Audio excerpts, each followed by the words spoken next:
आनंद को हमारे हृदय में भर देने वाला है। आइए कल के इस पावन चरित्र में आप याद है कल कहाँ कथा छोड़ी थी? प्रेम से कह दो याद है? सकल से ही पता चल जाता कितनों को याद है। और जिन्हें याद नहीं रहता वो ऐसे कर लेते, हमें तो नहीं देख रहे, कहीं हमसे ही न पूछ ले। कुछ तो बगल से चुपचाप पूछने लगते हैं कहाँ छोड़ी थी बता दो, कहीं हमारा ही नंबर ना आ जाए। नहीं, प्रेम से कह दो भगवान भोलेनाथ ने दक्ष प्रजापति पर कृपा की और बोले याद आ गया। यहीं से निरंतर भगवान का नाम गाना प्रारंभ कर दिया। सब देवता प्रसन्न हो गए, सबका हृदय आनंद से भर जाता है।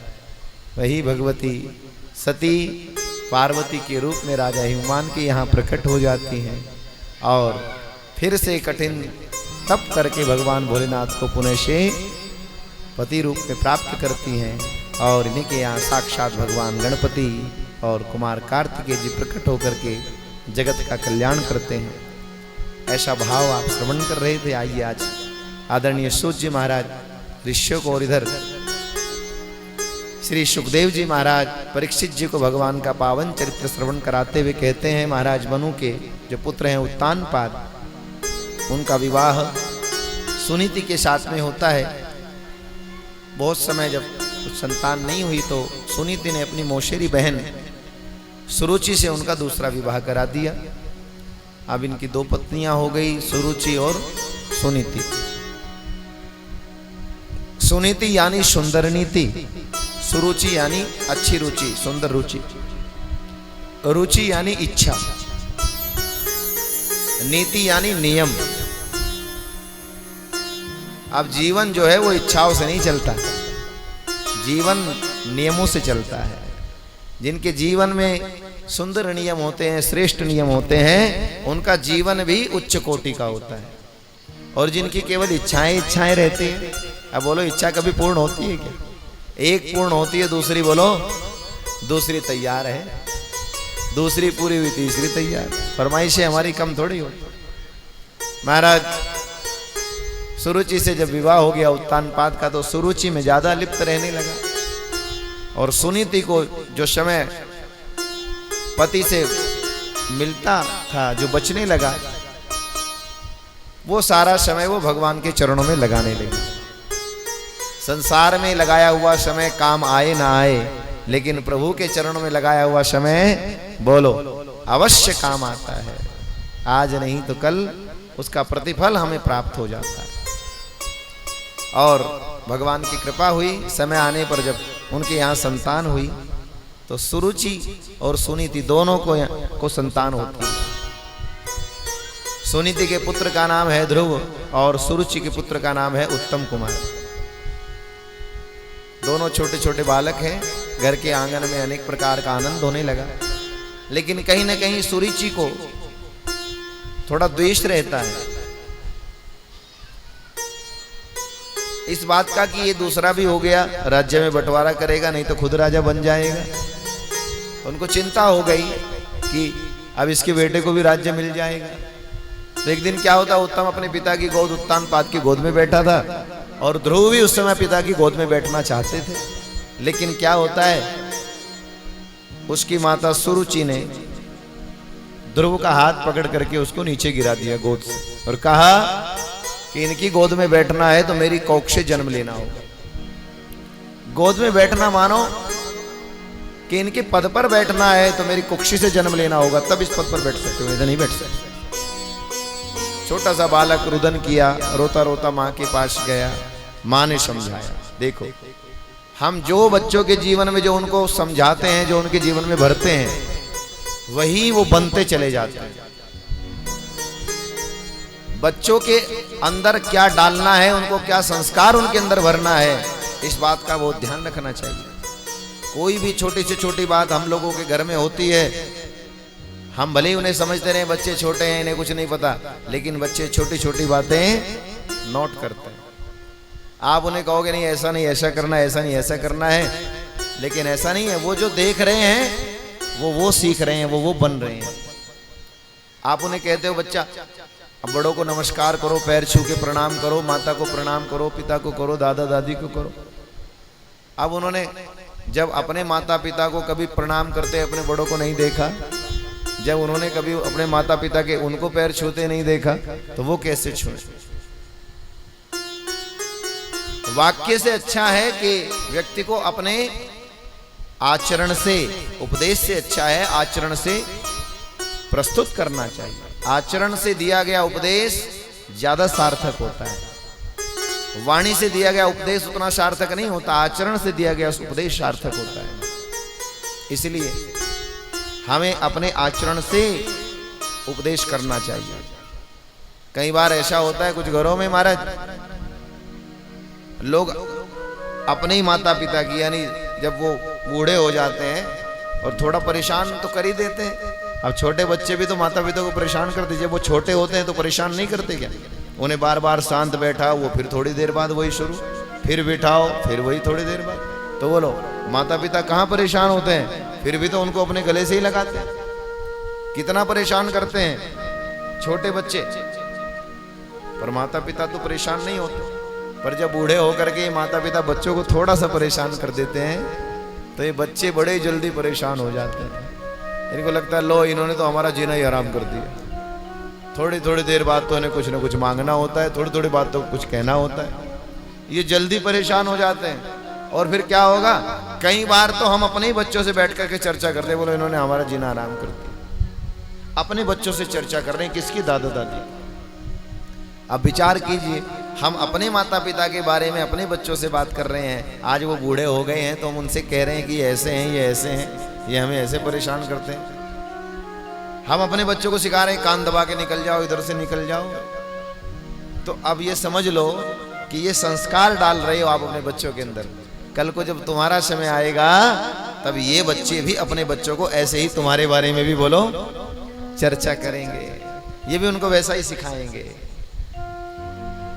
लोग कहते हैं नहीं महाराज हमारे हृदय में प्रेम है, हम भी श्रद्धा रखते हैं, समर्पण रखते हैं, प्रेम रखते हैं। अपने बच्चे के लिए माँ क्या नहीं करती? रात के 12 बजे भी बच्चा कह देना कि मुझे भूख लगी है, तो माँ उसी समय किचन में जाकर के भोजन बनाने लगती है उसके लिए, क्योंकि उसका बेटा बोल रहा है, उसकी बेटी बोल रही है, उसका बच्चे ने पुकारा है। तो अपने बच्चे की भूख कैसे देख सकती है माँ? वो रात के 12 बजे भी उठने के लिए तैयार है। आपने भोजन बना करके तैयार कर दिया, वो सब्जी बच्चे को पसंद नहीं आई, आप उसके लिए तुरंत दूसरी सब्जी बनाने के लिए बोलो तैयार हो। यही काम आपके सास ससुर कर दें तो सोच करके देखो, यही काम सास ससुर कर दें, रात के 12 बजे कह दें भूख लग रही है, लो अब इन्हें उल्टे उल्टे काम सोचने लगे वे रात को 12 बजे। अब इनके लिए हम रात को 12 बजे उठें? अब जब से कहते तो बना भी देते, अब रात को 12 बजे करें इनके लिए? तुमने खाना बनाकर तैयार कर दिया, उन्होंने कहा ये सब्जी हमें अच्छी नहीं लगती, हमें पसंद नहीं है, कोई दूसरी देख लो। लो अब इनके लिए हम दूसरी सब्जी बनाएंगे, अब जो बन गया खा लो जैसे कर। समझे? ये अंतर हो जाता है। और ये अंतर जब तक है तब तक अपने आप को भी सुरक्षित मत समझिए, क्योंकि तुम्हारे साथ भी बोलो फिर तुम्हारे साथ भी ऐसा ही होने वाला है। इसलिए हम जो अपने बड़ों के लिए करते हैं, जो ऊपर डालते हैं वही नीचे आता है। जो नीचे डाल रहे हैं वो नीचे ही चला जाएगा। बच्चों को दिया हुआ कुछ नहीं मिलने वाला हमें। हमें क्या मिलेगा? हमारे पास लौट कर क्या आएगा? जो हमने अपने बड़ों के लिए किया है हमारे पास लौट करके वो आएगा। जो हम बच्चों के लिए कर रहे हैं वो लौट कर नहीं आएगा। बच्चों के लिए तो वो भी अपने बच्चों के लिए कर देंगे, बोले तुमने अपने बच्चों के लिए किया, हम अपने बच्चों के लिए कर रहे हैं। और अगर तुम अपने माता पिता के लिए करोगे तो तुम्हारे बच्चे तुम्हारे माता पिता के, यानी तुम तुम्हारे लिए करेंगे, वो अपने माता पिता के लिए करेंगे। तो वो जैसे देखते हैं जैसे वैसे ही बनते चले जाते हैं। इसलिए ध्रुव जब दुखी होकर के माँ के पास गए रुदन करते हुए, तो माँ ने उनको कोई ऐसा उपदेश नहीं किया जिससे उनका जीवन बिगड़ जाए, बिखर जाए। ऐसा उपदेश किया कि नहीं, तुम्हारी माँ ने तो तुम्हें इसलिए गोद से नीचे उतार दिया कि तुम्हें इतनी छोटी सी गोद में नहीं बैठना, तुम्हें तो बोलो तुम्हें तो उस परम पिता परमात्मा की ऊंची गोद में बैठना है, इसलिए गिरा दिया। महाराज ध्रुव तो कहने लगे कि माता उनकी गोद में बैठने के लिए क्या करना पड़ता? बोले उनकी गोद में बैठने के लिए तपस्या करनी पड़ती है बेटा, थोड़े बड़े हो जाओ, जंगल में जाकर के, वन में जाकर के तप करना पड़ता है, तब वो प्रसन्न होंगे, तब तुम्हें वरदान देंगे। अब ध्रुव ने अपने मन में यही भाव निश्चित कर लिया कि भगवान तपस्या से प्रसन्न होते हैं तब वरदान देते हैं, और वो कहने लगा मैया मैं तो अभी करूंगा तब। अब हमारे यहाँ ये 3 हट बड़ी प्रसिद्ध हैं, राजहट, बालहट और बोलो, अच्छा इसमें तो मुस्कुरा रहे, प्रेम से कह दो, एक वही है जो तुम समझ गए। ये 3 हटें हमारे यहाँ बड़ी प्रसिद्ध है महाराज। तो बालक ने हट कर ली तो माने ना, अब माँ भी कितना समझाए, बालक बिल्कुल ना माने। अब जिद कर ली और उसने तपस्या के लिए निकल गया। छोटा सा 5 वर्ष का बालक है ध्रुव, तपस्या करने के लिए निकल जाता है जंगल की ओर। वन की ओर जब जा रहे हैं, भगवान भी देखते हैं कि किसका भाव कैसा है। भगवान ने उस समय नारद जी को उपदेश कर दिया, उसे सद्मार्ग प्रदान कर दो। नारद जी परीक्षा लेने के लिए आ जाते हैं। नारद जी ने कहा, अरे बालक कहां जा रहे हो जंगल में? बोले भगवान की तपस्या करने। बोले भगवान की तपस्या करने, तुम्हें पता है जंगल में बड़े बड़े हिंसक जानवर रहते हैं, तुम्हें मार डालेंगे। ध्रुव थोड़ा रुक कर कहने लगे, देखो जिनकी मैं तपस्या करने जा रहा हूं, मेरी रक्षा भी बोलो वही करेंगे, मुझे डरना क्या है। बोले वहां भोजन का प्रबंध नहीं है, वहां मां नहीं होगी। बोले मुझे भोजन की भी चिंता नहीं है, जिसका जब तब करूंगा मुझे भोजन भी बोलो वही कराएगा। ऐसा भाव जब देखा नारद जी ने कि इसका भाव तो अडिग है, अटल है, तब उनको गुरु मंत्र प्रदान कर दिया और कहा इस मंत्र का जाप करना। मंत्र कौन सा था बोलो? ओम नमो भगवते वासुदेव। ये सरल सा मंत्र दे दिया और कहा इस मंत्र का जाप करना, विधि बताई, दीक्षा प्रदान कर दी। बालक उस मंत्र को लेकर के भजन करने लगा। महाराज पहले 2 मास में फलाहार लेकर के, बद्ध के 2 मास में केवल जल का आहार लेकर के, और अंतिम 2 मासों में तो उसने जल का आहार भी छोड़ दिया, वायु पी करके कठोर व्रत करने लगा। तब 6वें महीने में साक्षात भगवान का सिंहासन हिल जाता है। इतना छोटा सा बालक इतना कठोर व्रत कर रहा है, तो भगवान उसको दर्शन देने के लिए उसी समय उसके सामने प्रकट हो जाते हैं। बोलिए नारायण भगवान की। महाराज प्रभु प्रकट हो गए और भगवान ने प्रकट होकर कहा, ध्रुव आंखें खोलो, मैं तुम्हारे सामने प्रकट हो गया। लेकिन ध्रुव तो अपने हृदय में भगवान का दर्शन कर रहे हैं और उसी में खोए हुए हैं। कई लोग कहते हैं जो लोग समाधि में आंख बंद करके रहते हैं वो कहाँ खोए रहते हैं, उन्हें कौन सा आनंद अंदर मिल रहा होता है। अरे जो वो अंदर आनंद ले रहे होते हैं उसका मुख से वर्णन नहीं किया जा सकता। इतने आनंद में वो रहते हैं, इसलिए उन्हें बाहर का कोई भान नहीं होता, अंदर के आनंद में डूबे रहते हैं। कई बार आप भगवान के सामने मंदिर में जाते हो और भगवान के सामने जाकर के पहले भगवान को निहारते हो, दर्शन करते हो, और फिर भगवान के सामने खड़े होकर बोलो आंखें बंद कर लेते हो। किसी ने पूछा महाराज जब भगवान के सामने चले जाते हो तो फिर आंख बंद क्यों करनी, आंख खोलकर भगवान को देखते क्यों नहीं, आंखें बंद किस लिए कर लेते हैं? मंदिर में खड़े हैं भगवान सामने और तुमने आंखें बंद कर ली। तो आंखें बंद जानते हो हम किस लिए करते हैं? हम आंखें बंद इसलिए करते हैं, पहले भगवान को अच्छे से निहार लेते हैं, देख लेते हैं, और फिर भगवान का आंखों से फोटो खींच लेते हैं और फोटो खींच करके उसे सेव करते हैं। फिर आंखें बंद करके देखते हैं कि फोटो सही से सेव हो गया कि नहीं हो गया। वो जो छटा हमने बाहर देखी है वही छटा एक बार आंखें बंद करके अपने अंदर देखना चाहते हैं, ताकि यहां से दर्शन करने के बाद जब जाएंगे, जब भी आंखें बंद करेंगे तभी वही दर्शन हमें अपने हृदय में भी निरंतर होता रहेगा। इसलिए भगवान की उस छवि को वहां से चुरा लेते हैं और अपने हृदय में उनको बिठा लेते हैं। तो महाराज नेत्र बंद करके, आंखें बंद थी और बढ़िया भगवान का दर्शन अंदर कर रहे थे। भगवान बाहर खड़े हैं, अंदर से अंदर दिव्य रूप का दर्शन हो रहा है। प्रभु ने देखा ये आंखें क्यों नहीं खोलता, भगवान ने देखा अरे ये तो अंदर छटा का दर्शन कर रहा है। भगवान ने अपनी छवि को बाहर खींच लिया। ठाकुर जी जब चाहें तब हमारे हृदय में से अपना फोटो डिलीट कर सकते हैं। इसलिए जो निरंतर भगवान का भजन करने वाले हैं उन्हीं के हृदय में भगवान का फोटो रहता है, बाकी सबके हृदय में नहीं रहता। संसार की बहुत सारी चकाचौंध है, जो हमारे हृदय में बसी रहती है उसकी बात। महाराज जैसे ही भगवान ने अपनी छटा को खींचा, तैसे वो छटपटाए, दिव्य रूप कहां चला गया। छटपटाए आंखें खुली तो सामने वही रूप था जो अंदर था, वही उनके सामने खड़ा था। बोलो वृंदावन बिहारी लाल। महाराज सामने भगवान को देखकर स्तुति की, हे प्रभु तुम मेरे जीवन के धन हो और प्राणाधार हो, एक तुम दाता दयालु सबके पालन हार हो। भगवान की बारंबार स्तुति करते हैं, प्रार्थना करते हैं, प्रभु आप सब प्रकार से कल्याण करने वाले हो, जीवन को बनाने वाले हो, आपको बारंबार प्रणाम है, आपको बारंबार नमन है। भगवान स्तुति से प्रसन्न हुए, वरदान मांगने के लिए कहा और ध्रुव भगवान से दिव्य वरदान की प्राप्ति करते हैं। सभी प्रकार का राज्य भगवान की कृपा से उन्हें प्राप्त हो जाता है और साथ ही साथ भगवान ने उन्हें वरदान दिया कि जाओ ध्रुव, अखंड राज्य भोगने के बाद जब तुम संसार से जाओगे तो अटल रहोगे। अटल एक अलग से तुम्हारा लोक होगा जिसका नाम होगा ध्रुवलोक, और जब तक सूर्य चंद्रमा विद्यमान रहेंगे तब तक तुम इसी प्रकार से उस अटल तारे के रूप में, ध्रुव तारे के रूप में दिखाई दोगे। लोग तुम्हारे नाम से अपने जीवन में अटलता लाएंगे। ऐसा दिव्य वरदान प्रदान कर दिया। भगवान अंतर ध्यान हुए, बड़े सम्मान के साथ ध्रुव जो है अपने राज्य में आते हैं।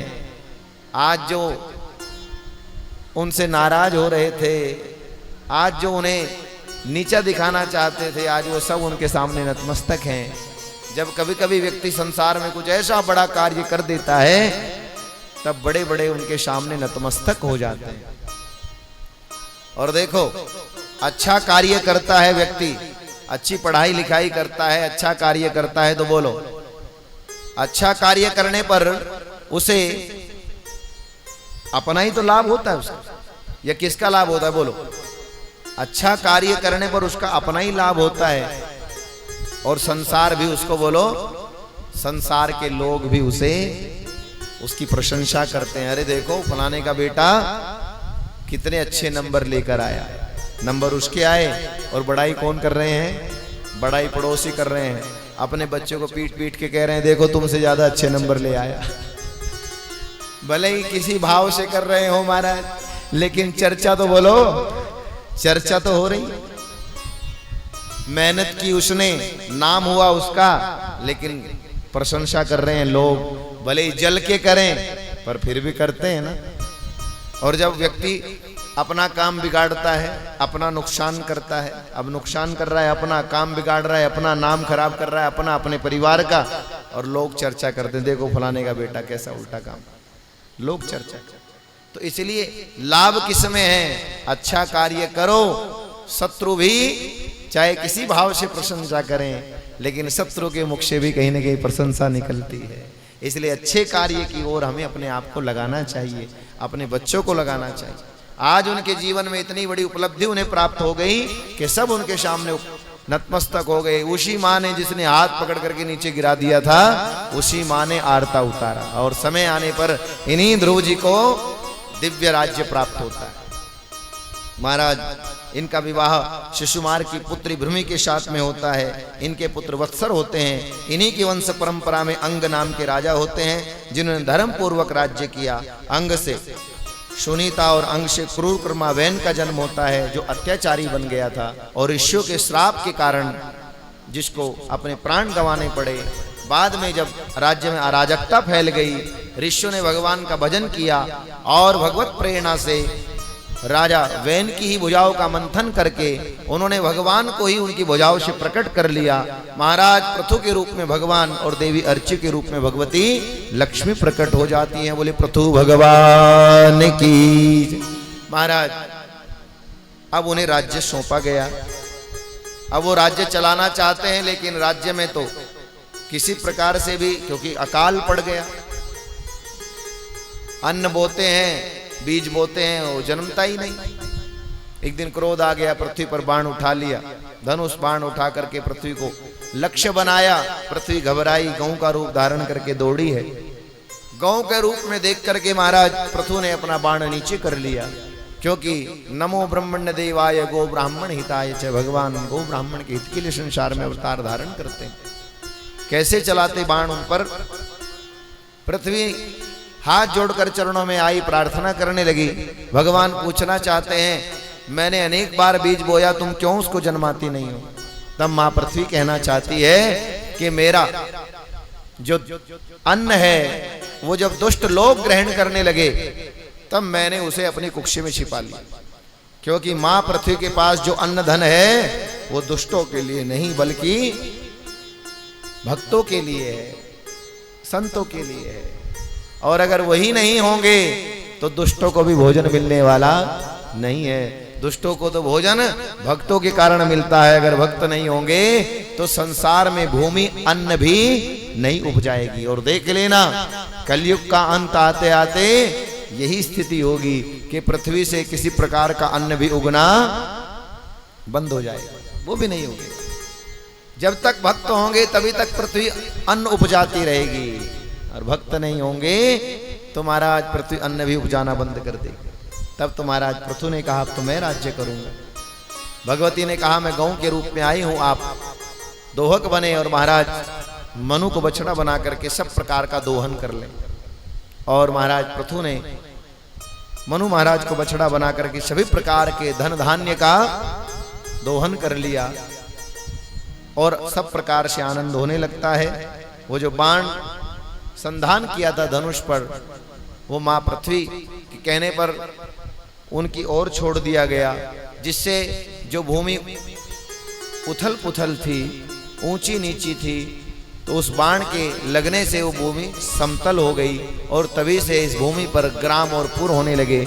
महाराज पृथु के द्वारा भूमि को समतल किया गया, इसी से इनका नाम पृथ्वी हो जाता है। बोलो पृथ्वी माता की जय। और इस प्रकार भगवान का ये दिव्य चरित्र रहा। महाराज मनु के जो दूसरे पुत्र हैं प्रियव्रत, इनका विवाह विश्वकर्मा की पुत्री के साथ में होता है बर्हिष्मती से, और इनके यहाँ 10 पुत्र एक कन्या होती है। कन्या का विवाह शुक्राचार्य जी से हो जाता है। और प्रियव्रत के आग्निग्र आदि पुत्र होते हैं, जिनमें आग्निग्र का ब्रह्मा जी की आराधना कर लेने पर उनका विवाह पूर्वचित्ती नाम की अप्सरा से होता है। और महाराज इनके यहाँ भी नाभि आदि 9 पुत्र होते हैं। समय आने पर नाभि जी का विवाह मेरु देवी के साथ में हुआ। ये राज्य कर रहे थे, बहुत समय बीता, परंतु इनके यहाँ संतान नहीं हुई। तब इन्होंने पत्नी सहित यज्ञ पुरुष भगवान का भजन किया, उनका तप किया, और भगवान की कृपा से इन्हें वरदान मिला कि मैं स्वयं अपने अंश से तुम्हारे यहाँ पर प्रकट होऊंगा। और समय आने पर भगवान नारायण ही अपने अंश रूप से महाराज ऋषभ देव जी के रूप में इनके यहाँ प्रकट हो जाते हैं। बोले ऋषभ देव भगवान की।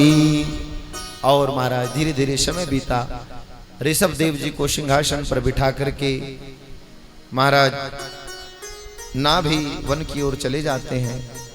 इधर ऋषभ देव जी का विवाह होता है। वो त्याग पूर्वक जीवन जीते हैं।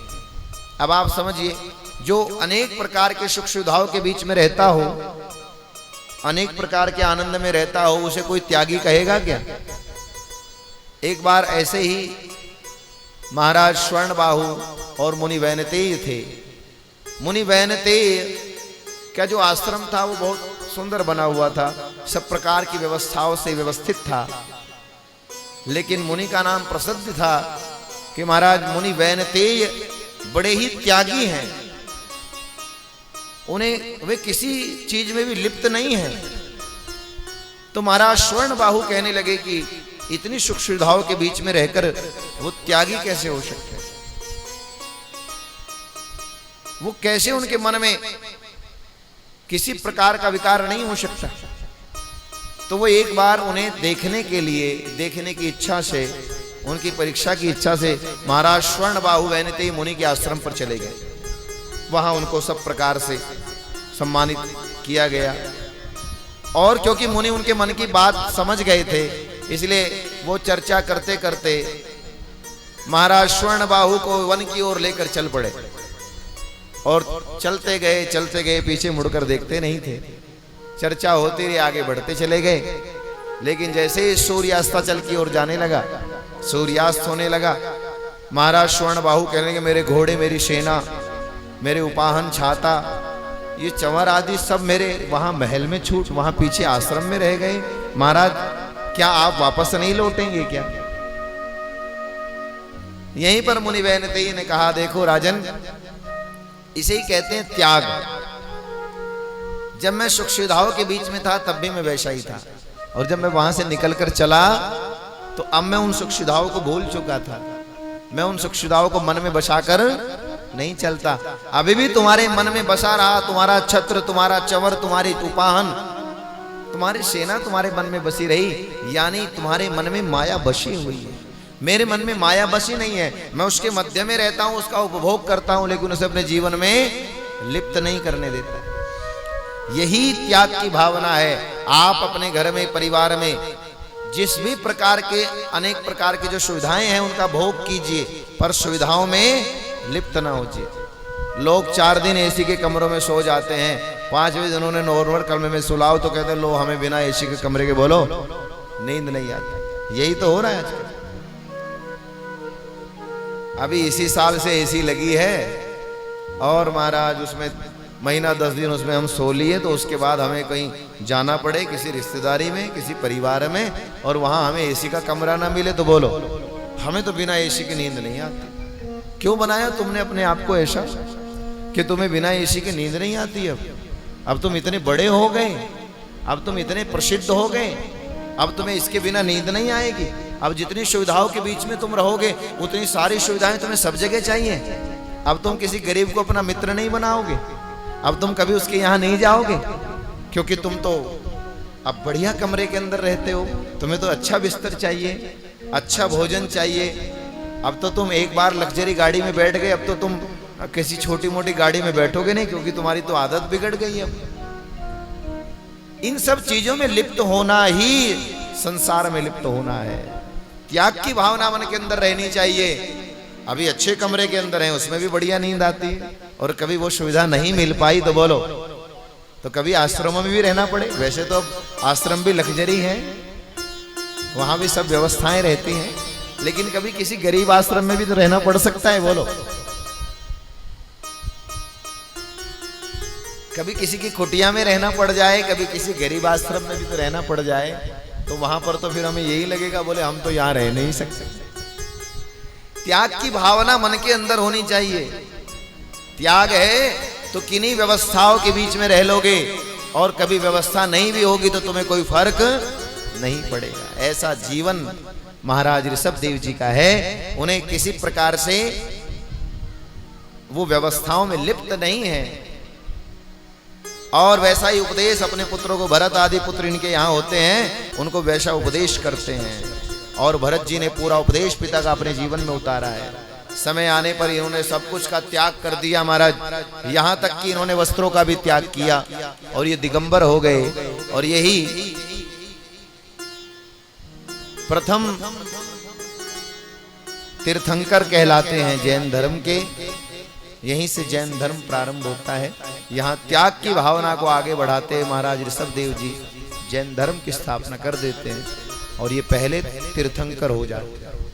बोलिए ऋषभ देव भगवान की। महाराज इनके जो पुत्र हैं भरत जी, उनका विवाह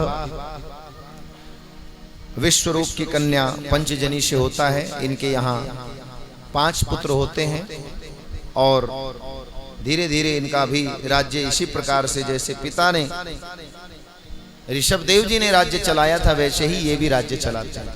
लेकिन इनका मन जो है वो सब प्रकार से संतुष्ट होकर का अपना कार्य करता रहता है, उस राज्य में लिप्त नहीं होते। और धीरे धीरे समय बीता, इनको भी लगता है कि भगवान का भजन भी करना तो बहुत जरूरी है। जीवन में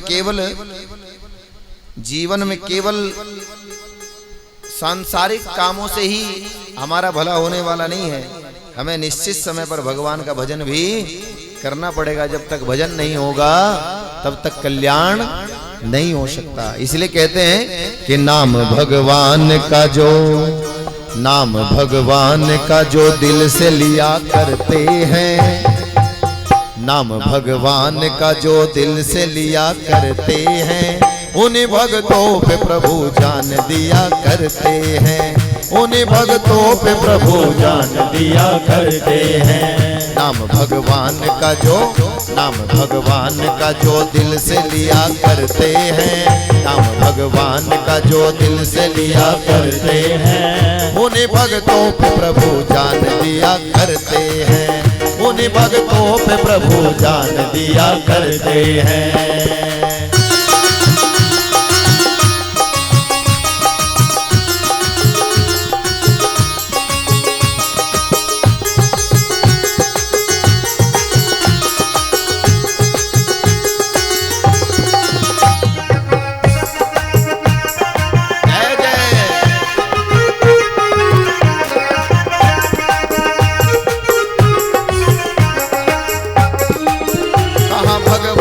कहाँ दीन सुदामा देखो, कहाँ भगवान कहाँ दीन सुदामा देखो, हुआ पल भर में धनी दीन सुदामा देखो, हुआ पल भर में धनी दीन सुदामा देखो। प्रभु भक्तों से सदा, प्रभु भक्तों से सदा प्यार किया करते हैं, प्रभु भक्तों से सदा प्यार किया करते हैं, उन्हीं भक्तों पे प्रभु जान दिया करते हैं, उन्हीं भक्तों पे प्रभु जान दिया करते हैं।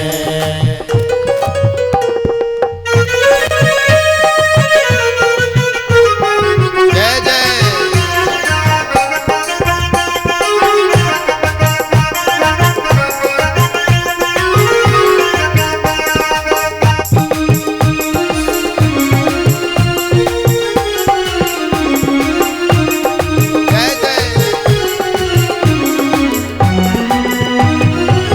नीच बड़ी बितरी, नीच गणिका बितरी तर गई कुबरी देखो, नीच गणिका बितरी तर गई कुबरी देखो, गीत को बितार दिया तर गई सबरी देखो, गीत को बितार दिया तर गई सबरी देखो। नीच से नीच को भी, नीच से नीच को भी तार दिया करते हैं, नीच से नीच को भी तार दिया करते हैं, उन्हीं भक्तों पे प्रभु जान दिया करते हैं, उन्हीं भक्तों पे प्रभु जान दिया करते हैं। जय जय।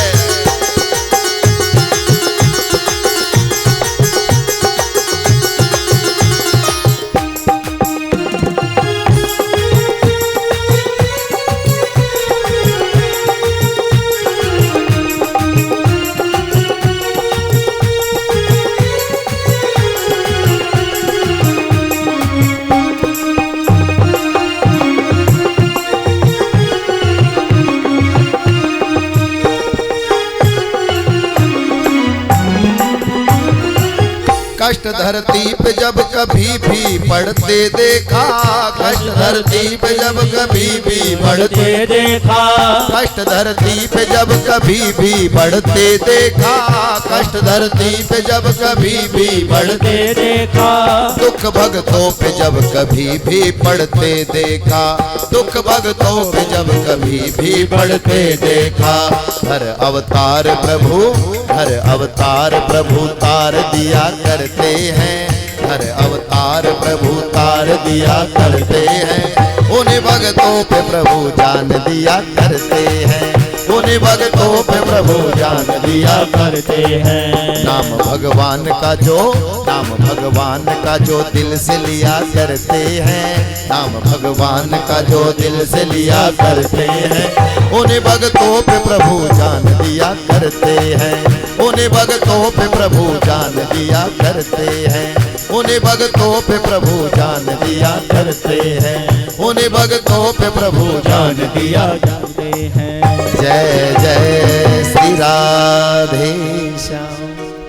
जो उन्हीं पर प्रभु भी उसी प्रकार से प्रसन्न होते हैं। भक्त भी तो कई प्रकार के होते हैं ना। एक भक्त ऐसे होते हैं जिन्हें केवल अपना काम बनवाना होता है भगवान से, बस प्रभु हमारा ये काम बना दो, हम इतने रुपए का प्रसाद बोलो।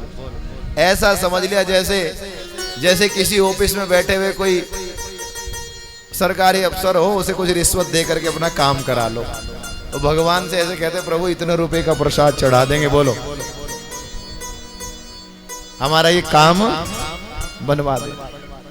अच्छा, कुछ लोग तो भगवान का हिस्सा रखते हैं। उन्होंने कहा प्रभु मेरा ये काम है, इतने रुपए का है, मेरा ये काम बनवा देना प्रभु, इतने रुपए की पत्ती मैं आपकी निकाल दूं। अच्छा, भगवान तो सारे संबंध अच्छे से निभाते हैं। भगवान कहते कोई बात नहीं, तुम मेरे साथ व्यापारिक संबंध बनाना चाहते हो तो मैं वो भी तैयार हूं। भगवान को उसमें भी कोई ऐतराज नहीं है। अगर आप भगवान के साथ में व्यापारिक संबंध जोड़ते हो, प्रभु हमारा ये काम कर दो, हम ये कर देंगे, तो भगवान काम कर देते हैं। फिर भूल कौन जाता है बोलो? प्रसाद चढ़ाना भी फिर हम ही भूल जाते हैं। और जब कोई समस्याएं आती हैं बोलो, फिर हम याद करते हैं कुछ भूल तो नहीं गए, कुछ भूल कबूल तो नहीं कर रखी थी, फिर ये याद करना शुरू करते हैं। महाराज भूलते भी हम ही हैं। और कोई भंडारा बोल के रखेगा, अरे 5 साल हो गए, काम हो गया था, अब तक भंडारा नहीं हो पाया। भैया काम तो बन गया तुम्हारा, भंडारा कब कराओगे? तुमने बोल तो रखा था। प्रेम से कह दो, काम बोल तो देते हैं लेकिन फिर काम हो जाने के बाद भी वो काम पूरे। देखो बच्चे का बर्थडे होना है घर में, वो होगा, लेकिन सत्यनारायण की कथा होनी है। बोले अभी इनकी छुट्टी नहीं है, अभी बच्चे इकट्ठे नहीं हो रहे, अभी समय नहीं बन रहा, कुछ न कुछ बहाना बोलो। 25वीं मैरिज एनिवर्सरी होनी है, वो होनी है, कुछ ही हो जाए। लेकिन भगवान की जागरण, किसी ने जागरण बोल रखा है, किसी ने भंडारा बोल रखा है, किसी ने कुछ बोल रखा है, वो नहीं होते। क्यों? क्योंकि हम कहीं ना कहीं भगवान के काम को टालते रहते हैं। क्योंकि भगवान बोले ये तो अपने ही है, कुछ कहेंगे तो है नहीं। और भगवान ये कहते कि तुम मुझसे कोई संबंध बनाओ, तुम क्यों बोलते हो? तुम प्रेम से ऐसे ही आकर कह दे तो मैं क्या तुम्हारे काम नहीं करूंगा क्या? भगवान तो वैसे भी काम करेंगे, लेकिन भगवान ये कहते तुम मुझसे व्यापारिक संबंध बनाते हो तो मैं भी तुम्हारे साथ व्यापारिक संबंध बना लेता हूं, फिर तुम जो कहते हो फिर तुम्हें करना चाहिए। भगवान का तो सीधा सीधा हिसाब है। एक भक्त ऐसे ही, उसने कहा प्रभु मैं इतने इतने का हिसाब है, मेरा ये काम बन जाएगा तो मैं इतनी पत्ती आपको दूंगा। अब भगवान ने कृपा की, उसको खूब लाभ करा दिया, खूब फायदा हुआ उसे। अब जब फायदा हुआ, पैसे खूब आ गए, सोचने लगा भगवान के पास लेकर जाऊं, सच में भगवान लेंगे कि नहीं लेंगे।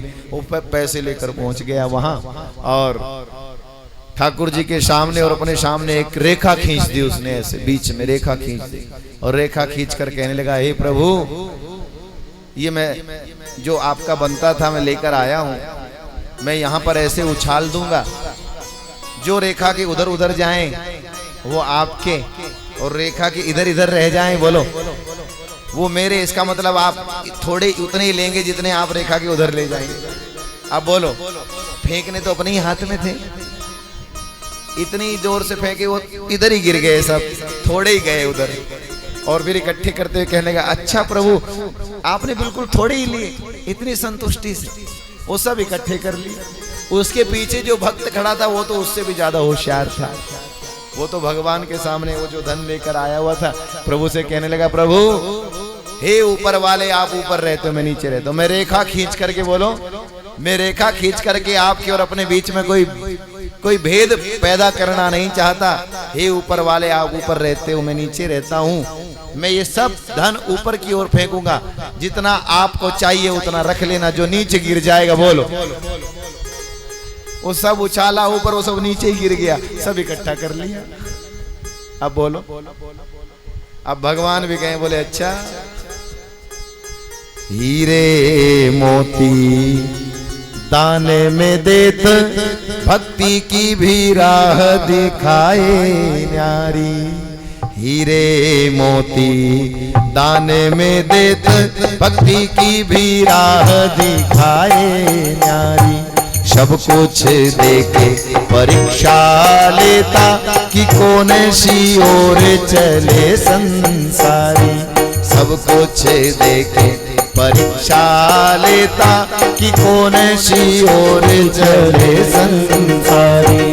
ऐसे मोह के जाल बिछाए, मोह के जाल बिछाए, फंस कर पर रह जाए बुद्धि बेचारी, सोच समझ कर सौदा की जो ये नंद का लाल बड़ा व्यापारी, सोच समझ कर सौदा की जो ये नंद का लाल बड़ा व्यापारी, ये नंद का लाल बड़ा व्यापारी, ये नंद का लाल बड़ा व्यापारी। इसलिए सोच समझ करके ठाकुर जी से संबंध बनाना।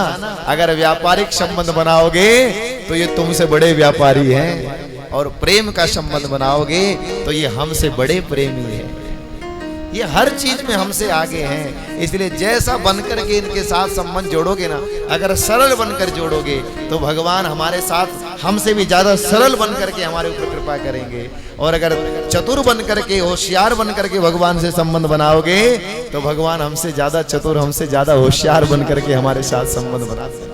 भगवान भी कहते हैं होशियार भक्त हैं, इनसे मुझे भी बड़ा होशियार रहना पड़ेगा। इसलिए सारे संसार में चतुराई करना महाराज, लेकिन ठाकुर जी से बोलो, ठाकुर जी से कभी कोई चतुराई मत करना, क्योंकि वो चतुर के लिए चतुर बन जाते हैं। हमें तो सरलता से भगवान के साथ संबंध जोड़ना है, सरलता से भगवान के साथ जुड़ जाना है, प्रेम कर लेना है मेरे ठाकुर से। महाराज भरत जी ने अपने जीवन में अनेक प्रकार का सुख सौभाग्य आनंद भोगा, और समय आने पर उन्होंने राज्य का त्याग कर दिया, अपने 5 पुत्रों में बांटकर उसका त्याग किया और भगवान का भजन करने के लिए चले गए। अरे समय समय पर सब काम होने चाहिए ना, सब काम हम करते हैं कि नहीं करते, लेकिन भगवान की भक्ति भी होनी चाहिए। ये तो 7 दिन आप यहाँ बैठ करके भगवान का भजन करना सीख रहे हो, यहाँ पूरा नहीं हो पाएगा ये 7 दिन में। 7 दिन में तो सीखोगे, पूरा तो इसे हमें अपने जीवन में करना है। ऐसा भाव बना रहना चाहिए जो निरंतर ये भगवान की कथा हमारे हृदय में बनी रहे और हम बार बार इसे सुनते रहें, निरंतर हमारे कानों में भगवान की कथा के भाव पढ़ते रहें। सब कुछ छोड़ करके भगवान का भजन करने गंडकी नदी के किनारे पुलह आश्रम में चले गए, वहां जाकर भजन करने लगे। पर ध्यान रखना, ये जरूरी नहीं है कि आप घर छोड़ देंगे तो वहां कहीं आपका मन मोहित नहीं होगा। मन मोह में कहीं भी फंस सकता है, मन को तो सतर्क रखना पड़ता है भगवान के नाम से।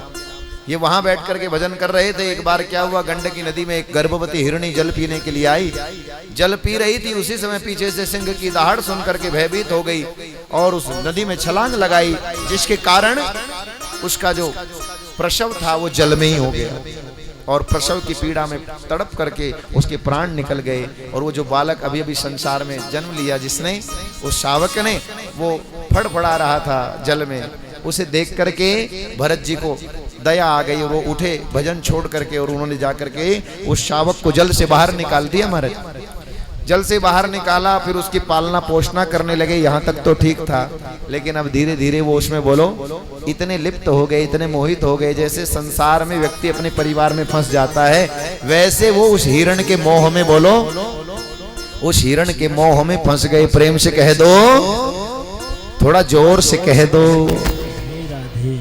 अब ये आवाज जो दूसरी बार निकलती है, ये पहली बार में क्यों नहीं निकलती?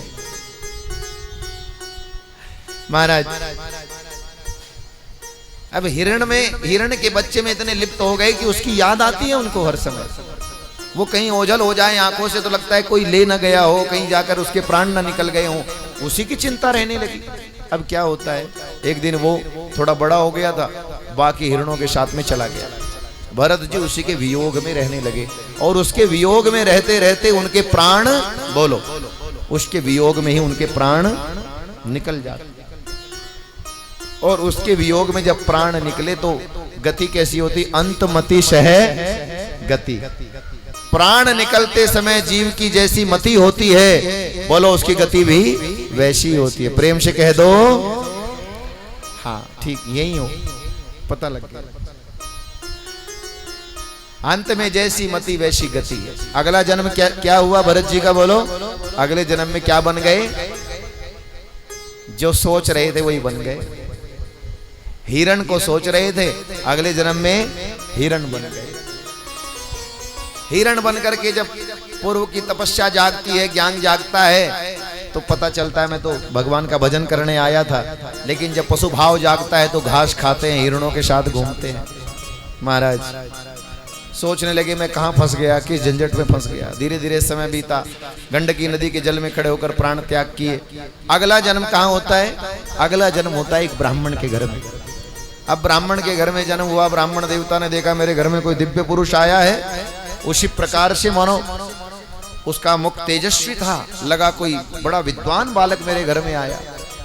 जब बोलने का समय आए तो उसको भगवान के मंत्र श्रवण कराए, उन्हीं का उच्चारण करके उनसे वही मंत्र निकलवाने लगे। बोले इसको मंत्र याद कराऊंगा। अब उन्होंने मंत्र तो सब याद ही थे, लेकिन उन्होंने सोचा अगर ये मंत्र इन्हें श्रवण कराया तो कल को दूसरा मंत्र प्रदान करेंगे, और कल जब दूसरा मंत्र आ जाएगा तो बोलो फिर तीसरा देंगे, फिर चौथा देंगे, प्रेम से कह दो। और महाराज इसी झंझट में मैं फंस जाऊंगा।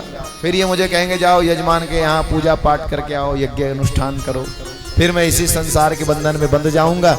इसलिए मैं संसार के झंझटों में पड़ना नहीं चाहता। और उन्होंने क्या किया महाराज, कोई मंत्र नहीं सुनाया। जब कोई मंत्र नहीं सुनाया तो वो कहने लगे, पिताजी बोले मैं सोचता था मेरे घर में विद्वान आया है, लेकिन ये तो जड़ निकला, और यहीं से इनका नाम जड़ भरत हो जाता है। जड़ मानो मूर्ख। धीरे धीरे समय बीता, माता पिता की मृत्यु हो जाती है। भाई जो है वो पालना करने लगा, लेकिन करते कुछ नहीं, घर में काम कुछ नहीं करते, खाते हैं। तो उनको नीचे की जली हुई खुरचन देते हैं। अब तो नहीं बनती खुरचन। पहले जब आग पर लोग भोजन बनाते थे तो नीचे बर्तन में वो खुरचन जम जाया करती थी, दूध में, सब्जियों में, दाल में। अब तो कुकर में सीटी लगती है, कोई खुरचन वुरचन कुछ नहीं बनता। अब तो बहुत सारे लोगों को खुरचन पता भी नहीं है। जब वृंदावन में जाओगे और वृंदावन में जाकर के जब दूध की खुरचन कभी वहां खाओगे, तब तुम्हें पता चलेगा खुरचन कहते किसे हैं। अब तो लोग भूल गए खुरचन को। वहां वृंदावन में आज भी खुरचन मिलती है हमारे। अब उन्हें नीचे की खुरचन दे, जली हुई, फूकी हुई ऐसी, लेकिन वो उसे बड़ी प्रसन्नता से खाएं। जो बड़े प्रसन्न होकर भोजन करते हैं उनके शरीर की सेहत बोलो अच्छी बनी रहती है। प्रेम से कह दो, चाहे वो कैसा ही भोजन करते हो, बिना घी तेल का करते हो, लेकिन बड़े खुश होकर करते हैं, बड़े प्रसन्न होकर करते हैं, अपने ठाकुर जी का धन्यवाद करते हुए करते हैं। वही भोजन उनके शरीर को बहुत अच्छी तरह से पुष्ट कर देता है। और चाहे कितना बढ़िया भोजन कर लो, चाहे कितने पनीर खाओ, कितना घी डालकर खाओ, और जल फूंक कर जो भोजन करते हैं, चिड़चिड़ करके करते हैं, ये अच्छा नहीं, ये बढ़िया नहीं, ये वो नहीं, ये ऐसे करके जो भोजन करते हैं ना महाराज, बस वो फिर वो भोजन उनके शरीर में लगता नहीं है। लोग कहते हैं कुछ खिलाते नहीं, बोले खिलाते तो वो तो लगता ही नहीं। प्रसन्न होकर भोजन करना चाहिए, ठाकुर जी का प्रसाद मानकर करना चाहिए। और प्रसाद में कोई दोष नहीं होता। बोलो प्रसाद में कोई कमियां निकालता है क्या? भोजन में कमियां निकलती हैं, लेकिन प्रसाद में कोई कमी नहीं निकलती। इसलिए प्रसाद खाना चाहिए, भोजन खाना ही बंद कर दो, भोजन करना बंद करो। ठाकुर जी का भोग लगेगा तो प्रसाद बन जाएगा, और प्रसाद निर्दोष होता है महाराज, उसमें कोई दोष नहीं होता। अब उसके भाई ने सोचा कुछ करता नहीं है, तो एक दिन उसको खेत में ले गए मेड़ बनाने। अब मेड़ बना कर देखा, बोले ऐसे बनानी है। अब वो मेड़ बनाने लगा। भरत जी ने मेड़ बनाई तो महाराज सोचने लगे अगर मैं मेड़ बनाऊंगा कल को फिर बनवाएंगे, ये फिर इसी में उलझा देंगे मुझे। तो एक ही जगह पर भारी बड़ा सा गड्ढा खोद दिया, मेड़ नहीं बनाई। भाई ने देखा, बोले इससे ये भी नहीं होगा, खुद कर लूंगा। चलो बीज बो दिया, सब कुछ कर दिया, उन्हें रखवाली के लिए बिठा दिया। बोले एक काम करो, ज्यादा कुछ नहीं करना है, बस जो चिड़िया तोते आएंगे उनको बोलो उनको उड़ाते रहना, क्योंकि वो बीज चुन लेंगे तो बीज जन्मेगा नहीं। तो चिड़िया उड़ाने के लिए वहां बिठा दिया। अब वो चिड़िया उड़ा रहे थे, चिड़िया उड़ाते उड़ाते उनके मन में बात आई, अरे ये चिड़िया किसकी है? बोलो चिड़िया किसकी है? राम जी की। खेत किसका? राम जी का। तो कहने लगे राम जी की चिड़िया, राम जी का खेत, खाओ री चिड़ियों भर भर पे। राम भाई ने जब देखा, बोले किसी काम का नहीं है, सब काम बिगाड़ता रहता है। घर से बाहर निकाल दिया भरत जी। जंगल में बैठे थे, वहां भी आनंदित। जिसे भगवान का भरोसा हो वो कहीं बैठ जाए, उसे वहीं निश्चिंतता रहती है, कोई चिंता। भरोसे अपने प्रभु के रहते हैं। वहां क्या होता है, एक दुष्ट राजा को स्वप्न आया था महाराज, वो कोई सिद्धि कर रहा था, उसे स्वप्न आया बलि दो, अभिमान की सिद्धि हो जाएगी, लेकिन अभिमान तो श्रवण नहीं किया, उसको लगा बलि देनी है किसी मनुष्य की। तो उसने अपने कुछ लोग लगा रखे थे, कोई अच्छा सा ढूंढ के लाओ जिसे बलि का बकरा बनाया जाए।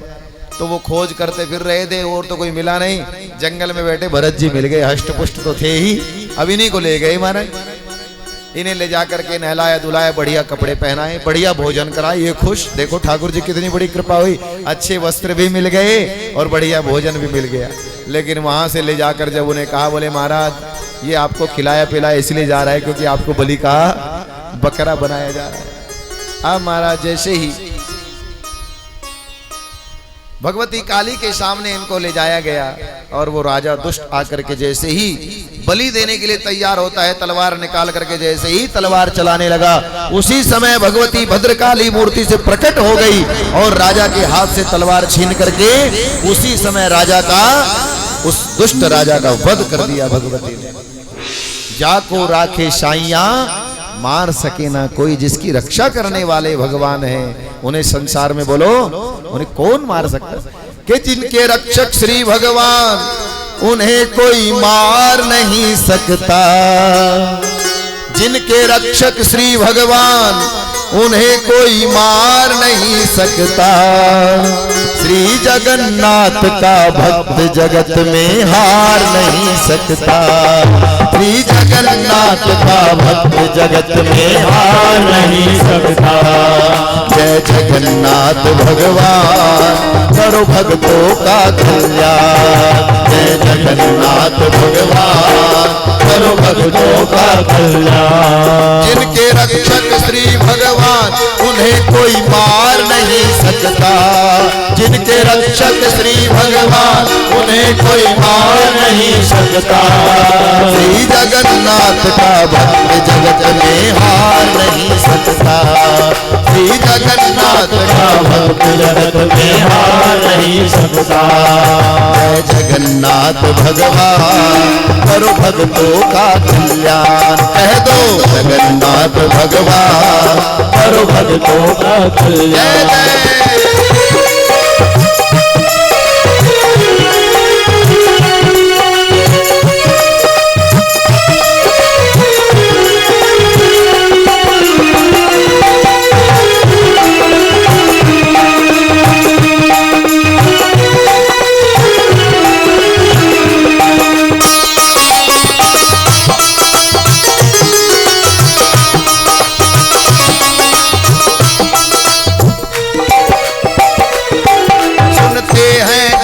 प्रभु तेरी महिमा निराली है, सुनते हैं जग में प्रभु तेरी महिमा निराली है। जो आए दर पर तेरे जाता नहीं खाली है, जो आए दर पर तेरे जाता नहीं खाली है। तेरी महिमा बड़ी महान करो भक्तों का कल्याण, तेरी महिमा बड़ी महान करो भक्तों का कल्याण। जय जगन्नाथ भगवान करो भक्तों का कल्याण, जय जगन्नाथ भगवान करो भक्तों का कल्याण।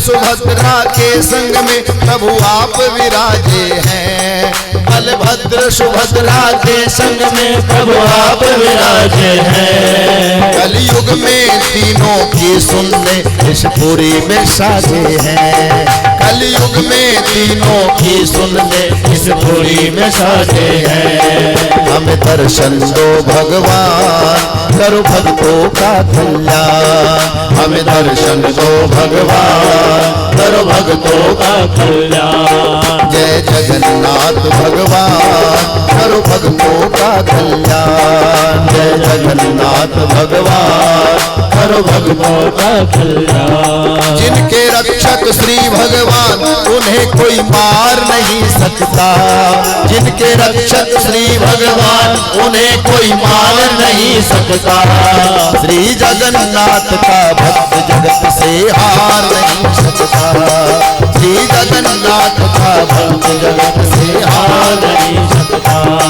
जय जगन्नाथ भगवान करो भक्तों का कल्याण। जय जगन्नाथ भगवान करो भक्तों का कल्याण। जय जगन्नाथ जय जगन्नाथ जय जगन्नाथ जय जगन्नाथ जय जगन्नाथ जय जगन्नाथ जय जगन्नाथ जय जगन्नाथ जय जगन्नाथ जय जगन्नाथ जय जगन्नाथ जय जगन्नाथ जय जगन्नाथ जय जगन्नाथ जय जगन्नाथ जय जगन्नाथ। जिनकी रक्षा करने वाले भगवान है बोलो, वो स्वयं उनकी रक्षा करते हैं महाराज, किसी भी रूप में आकर रक्षा करते हैं। महाराज एक दिन यही जड़ भरत जी नदी किनारे बैठे थे और राजा रहुगण को ज्ञान उपदेश प्राप्त करने के लिए कपिल मुनि जी के आश्रम जाना। तो पालकी लेकर जो कहार जाते हैं उनमें से एक कहार की तबीयत खराब हो गई। राजा का आदेश हुआ कोई भी हष्ट पुष्ट तंदुरुस्त व्यक्ति ले आओ जो एक कहार का काम करा देगा। और महाराज गए ढूंढने के लिए, नदी किनारे बैठे यही जड़ भरत जी दिखाई दिए। अभी बेचारे सीधे सच्चे, अभी ने कहा महाराज जैसे जैसे वहां लगना, अब चल पड़े। हष्ट पुष्ट तो दिख ही रहे थे, बोले ये है। ले गए, ले जाकर के जोत दिया उनको राजा रहुगण की पालकी में। अब वो चले तो थोड़ा ध्यान रखें जीव हिंसा का। अब वो थोड़ा भी पैर उछाल कर आगे रखे तो राजा की पालकी भी उछले और बैठा हुआ अंदर राजा भी, बोलो राजा भी उछले। अब एक बार राजा ने कहा महाराज अरे कैसे चल रहे हो? अब वो सब कहार कहने के महाराज हम तो ठीक चल रहे हैं, ये नया आया एक, इसकी वजह से सबका बैलेंस बिगड़ रहा है।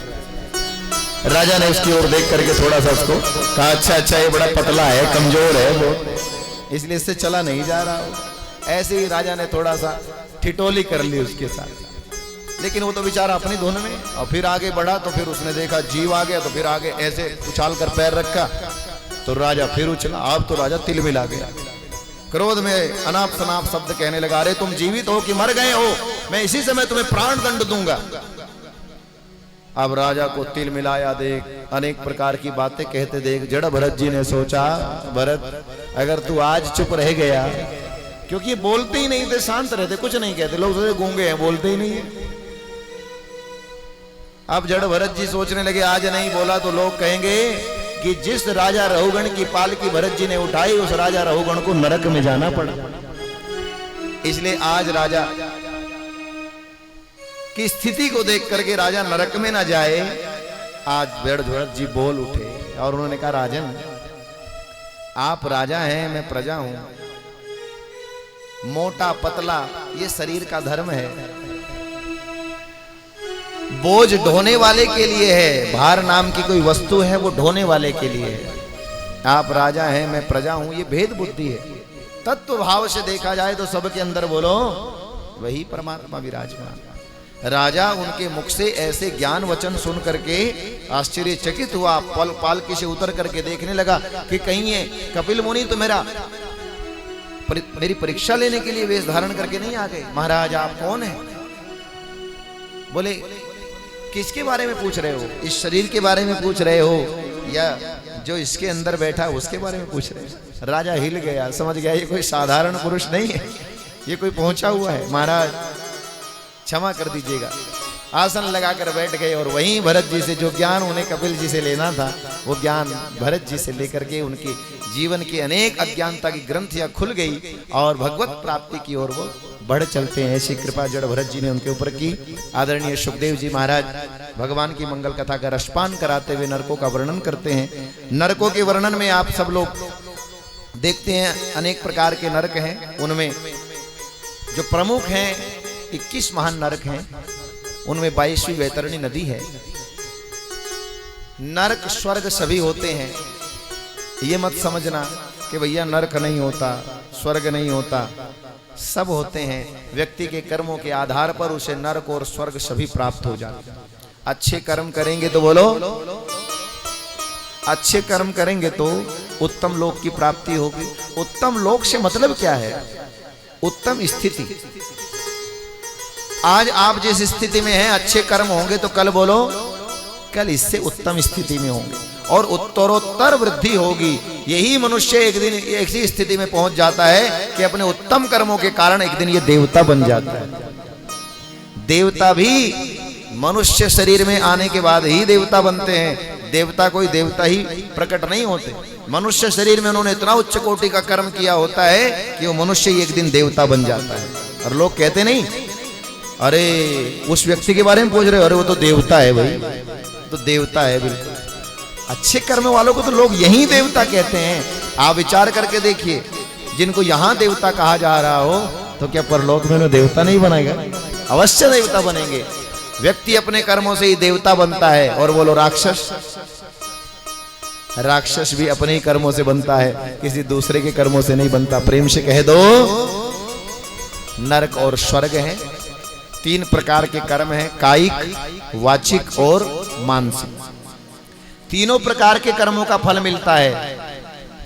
कर्म भी 3 प्रकार से हो गए और 2 इनके भाव हैं। एक तो होता है जानकर और दूसरा होता है अनजाने में। अनजाने में किए हुए पापों का प्रायश्चित भगवान के नाम से, भगवान की कथा से, भगवान के भजन से हो जाता है। और जो लोग जानबूझकर, बोलो, जो जानबूझकर पाप करते हैं उनका कोई प्रायश्चित नहीं होता। जो जानबूझकर अपने माता पिता को, अपने सास ससुर को, अपने बड़ों को कष्ट प्रदान करते हैं, जानते हैं और बोलो फिर भी प्रदान करते हैं, ध्यान रखना कहीं क्षमा मिलने वाली नहीं है। कितनी भागवत सुन लेना, कितने कीर्तन कर लेना, कितने गंगा स्नान कर लेना, अगर तुमने जानबूझ करके किसी का दिल दुखाया है, जानबूझ करके तुम अपने घर में अपने बड़ों को परेशान करते हो, दुखी करते हो, उनका हृदय दुखाते हो, उनकी आंख में आंसू भर देते हो, अगर तुम ऐसा जानबूझ कर देते हो तो ध्यान रखना कोई परमात्मा भी तुम्हें क्षमा नहीं करेगा, वो तुम्हें दंड प्रदान करेगा। इसलिए जानबूझकर कर्म किए गए उनका फल भोगना पड़ता है और अनजाने में किए हुए पाप कर्मों का प्रायश्चित भगवान के नाम से हो जाता है। अजामिल की कथा बताते हैं। अजामिल ऐसा व्यक्ति था जिसने अनजाने में, जानबूझकर नहीं बल्कि अनजाने में उसकी बुद्धि बिगड़ गई, व्यसनों में लग गया, अपराध करने लगा, अनेक प्रकार की चोरी चकारी करने लगा, वैश्याओं के यहाँ जाने लगा और वहीं जाकर के उनसे विवाह कर लिया, उसको ला करके घर में रख लिया। डकैती मारना, लोगों को लूटना उसका प्राय धर्म बन गया था। इस प्रकार के पाप कर्मों में लगा रहा। लेकिन पूर्व में थोड़े दिन जिस परिवार में उत्पन्न हुआ था वहां उसने थोड़े दिन भगवान की सेवा की।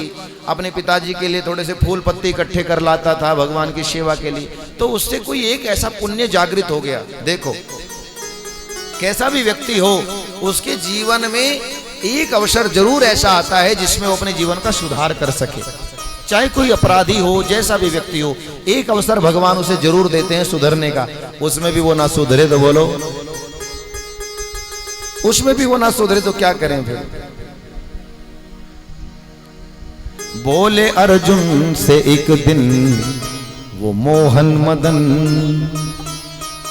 भक्त संकट में आए तो मैं क्या करूं, मार्ग भक्ति का सीधा दिखाया मगर, रे मार्ग भक्ति का सीधा दिखाया मगर, राह टेढ़ी पे जाए तो मैं क्या करूं। बोले अर्जुन से एक दिन वो मोहन मदन, भक्त संकट में आए तो मैं क्या करूं। भगवान अनेक प्रकार से आपको मार्ग प्रशस्त करते हैं, लेकिन उसके बाद भी अगर हम सीधे रास्ते पर ना आए, भगवान अवसर भी देते हैं सुधरने का, फिर भी ना सुधरे तो बोलो फिर क्या हो सकता है? फिर तो कष्ट भोगना ही पड़ता है। इसके जीवन में बहुत सारे पाप हो गए थे, लेकिन एक दिन क्या हुआ, कुछ संत महात्मा जन उस गांव में आए थे और वहां गांव में आकर के प्रेरणा पाकर के इसके द्वार पर पहुंच गए अनायास। संत महात्मा कोई पूर्व के संचित पुण्य के आधार पर इसके द्वार पर संत आ गए। और संत जब इसके द्वार पर आए, उन्होंने पर्दा हटाया तो व्यसन कर रहा था, ये व्यसनों में फंसा हुआ था। लेकिन जैसे ही इसने अपने द्वार पर संतों को देखा, व्यसन इसके हाथ से बोलो छूट जाते, व्यसन इसके हाथ से छूट गए। तो उसी समय इसको भय हुआ कि मेरे द्वार पर संत आए और मैं किन कामों में लगा हूं। भय हो गया इसे महाराज। और इसने क्या किया, उसी समय सब कुछ छोड़ा, द्वार पर आया, हाथ जोड़कर कहने का महाराज ये घर आपके पैर रखने लायक बोलो नहीं है, ये घर अपवित्र है, ये आपके चरण रखने लायक नहीं है। मैं बहुत पापी हूं, दुराचारी हूं, अनेक प्रकार के पाप करता हूं। और जब अभी क्या करता है व्यक्ति, हमेशा अपनी बड़ाई करता है, अपने गुणों का बखान करता है। अच्छा जब कोई और नहीं कर रहे हैं तो क्या करें, तो खुद ही कर लें फिर। अब कोई तो बड़ाई कर नहीं रहा, सब अपनी अपनी बता रहे हैं, तो हम भी अपनी थोड़ी सी बता दें, ये हल्के में ले रहे हैं। तो लोग जब कोई किसी की बड़ाई ना करे तो लोग खुद ही करने लगते हैं अपनी। और हम जो भी चर्चा अपने जीवन की स्वयं करते हैं वो घटती है, बढ़ती नहीं। अगर आप अपना सम्मान अपने ही मुख से अपनी बड़ाई करते हैं तो इससे आपका जो तेज है, इससे आपका जो प्रभाव है वो क्षीण होता है। और व्यक्ति अपने मुख से जब अपनी गलतियों को मानता है कि मैं तो बड़ा अपराधी हूं, अपने आप को छोटा दिखाता है, असलियत में वही बड़ा है। और उसके अगर कुछ पाप होते भी हैं तो बखान करने से बोलो वो नष्ट हो जाते हैं। आज इसके पाप नष्ट होने लगे। संत कहने लगे अरे हम तो गलती हो गई, ऐसे घर में आ गए थे महाराज, चलो चलो जल्दी, हमारा तो धर्म भ्रष्ट हो जाता। एक संत कहने लगे महाराज वापस क्यों जाते हो, अब तो इसने अपनी गलती भी मान ली।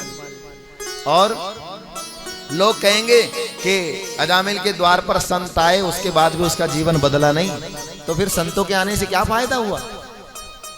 तो महाराज संत लौट आए और संतों ने इसके ऊपर कृपा की, कहा तुम्हारी पत्नी गर्भवती है, उसके यहाँ जो संतान होगी बोलो उसका नाम बताइए, याद है किसी को। अजामिल के पुत्र का क्या नाम रखवाया संतों ने, जोर से कह दो। अरे वाह, ये तो सभी बड़े भागवत पाती हैं महाराज, सबको याद है। कुछ ने सीख लिया, कान में पड़ गई आवाज, कुछ को याद आ गया, प्रेम से कह दो। अब महाराज अभी संतान हुई नहीं है, लेकिन पहले ही नाम रख लिया नारायण। मेरी संतान होगी तो उसका नाम नारायण रखो। और नारायण जपना पहले से ही प्रारंभ, कहीं ऐसा ना हो जब संतान हो तो भूल जाऊं क्या बता के गए थे, पहले से ही नाम जपना शुरू कर दिया। जब संतान हुई तो उसका नाम नारायण रख दिया। अब नारायण में इतना लिप्त रहने लगा, नारायण ये नारायण वो, तार जोड़ लिया ठाकुर से। और धीरे धीरे समय बीतने लगा। देखो मृत्यु तो सबकी आनी है, अच्छे काम करो चाहे बुरे काम करो, मृत्यु अपने समय पर आती है। उसका भी मृत्यु का समय आ गया, यमदूत आ गए, फंदा डाल दिया। और जैसे ही अजामिल के गले में फंदा डला, अब वो उसी समय अपने पुत्र का नाम पुकारना चाहता है, नारायण मुझे बचाओ। लेकिन जैसे ही नारायण कहना चाहता है, दूतों ने फंदा खींच दिया। और फंदा खींचते गला गया रुद्ध, गला बंद हो गया, आवाज ना निकले। लेकिन निरंतर नाम लेने का अभ्यास जब हम बना लेते हैं तो फिर आवाज मुख से नहीं बोलो, आवाज हृदय से निकल जाती है। और जिन्होंने अभ्यास नहीं बनाया भगवान का नाम लेने का, उनकी आवाज भी नहीं निकलती और अंतरात्मा से भी कोई आवाज नहीं निकलती। तो अजामिल का मुख तो बंद कर दिया यमदूतों ने, लेकिन हृदय को कैसे बंद करते। उसी समय हृदय से आवाज निकल गई, नारायण बचाओ, नारायण बचाओ। और जैसे ही नारायण बचाओ का नारा दिया, मेरे प्रभु के पार्षद उसी समय विमान में आरूढ़ होकर के वहां पहुंच जाते हैं। यमदूतों के साथ में झगड़ा करके उनसे इस अजामिल को छुड़ा लिया और अपने दिव्य विमान में बिठा करके अजामिल को भगवान के चरणों में पहुंचा दिया। बोलो नारायण भगवान। अब देखो हमारे प्रभु कितने दयालु हैं। अंत समय में नाम लिया तो ठाकुर जी ने अपना वाहन भेज दिया, जाओ ले आओ। यमदूत गए नाराज होते हुए, जाकर के यमराज जी के पास अपने पंदे बंदे फेंक कर कहने के महाराज ये पड़े सब। बोले क्या हुआ, बोले हम नहीं जाएंगे किसी को लेने। बोले क्यों, बोले जब अजामिल जैसे बड़े बड़े पापी भी भगवान के शरण में जाएंगे तो फिर हम यहाँ नरक में किसे लाएंगे। धर्मराज जी ध्यान लगाकर देखने लगे, अरे ऐसा क्या हुआ। ध्यान लगाकर देखा, पूरे जीवन में पाप थे, लेकिन अंत में पता चला अरे ये तो नारायण जपने लगा। और उन्होंने कहा देखो अंत में इसने नारायण जपा है। और चाहे किसी के जीवन में ढेरों पाप हो महाराज, अगर वो भगवान नारायण का जप कर लेता है तो सारे पाप जलकर भस्म हो जाते हैं और भगवान के चरणों का अधिकारी हो जाता है। प्रभु उसने नारायण का नाम नहीं लिया तो अरे वो तो अपने बेटे का नाम ले रहा था, उसके बेटे का नाम नारायण है, उसका नाम पुकार रहा था।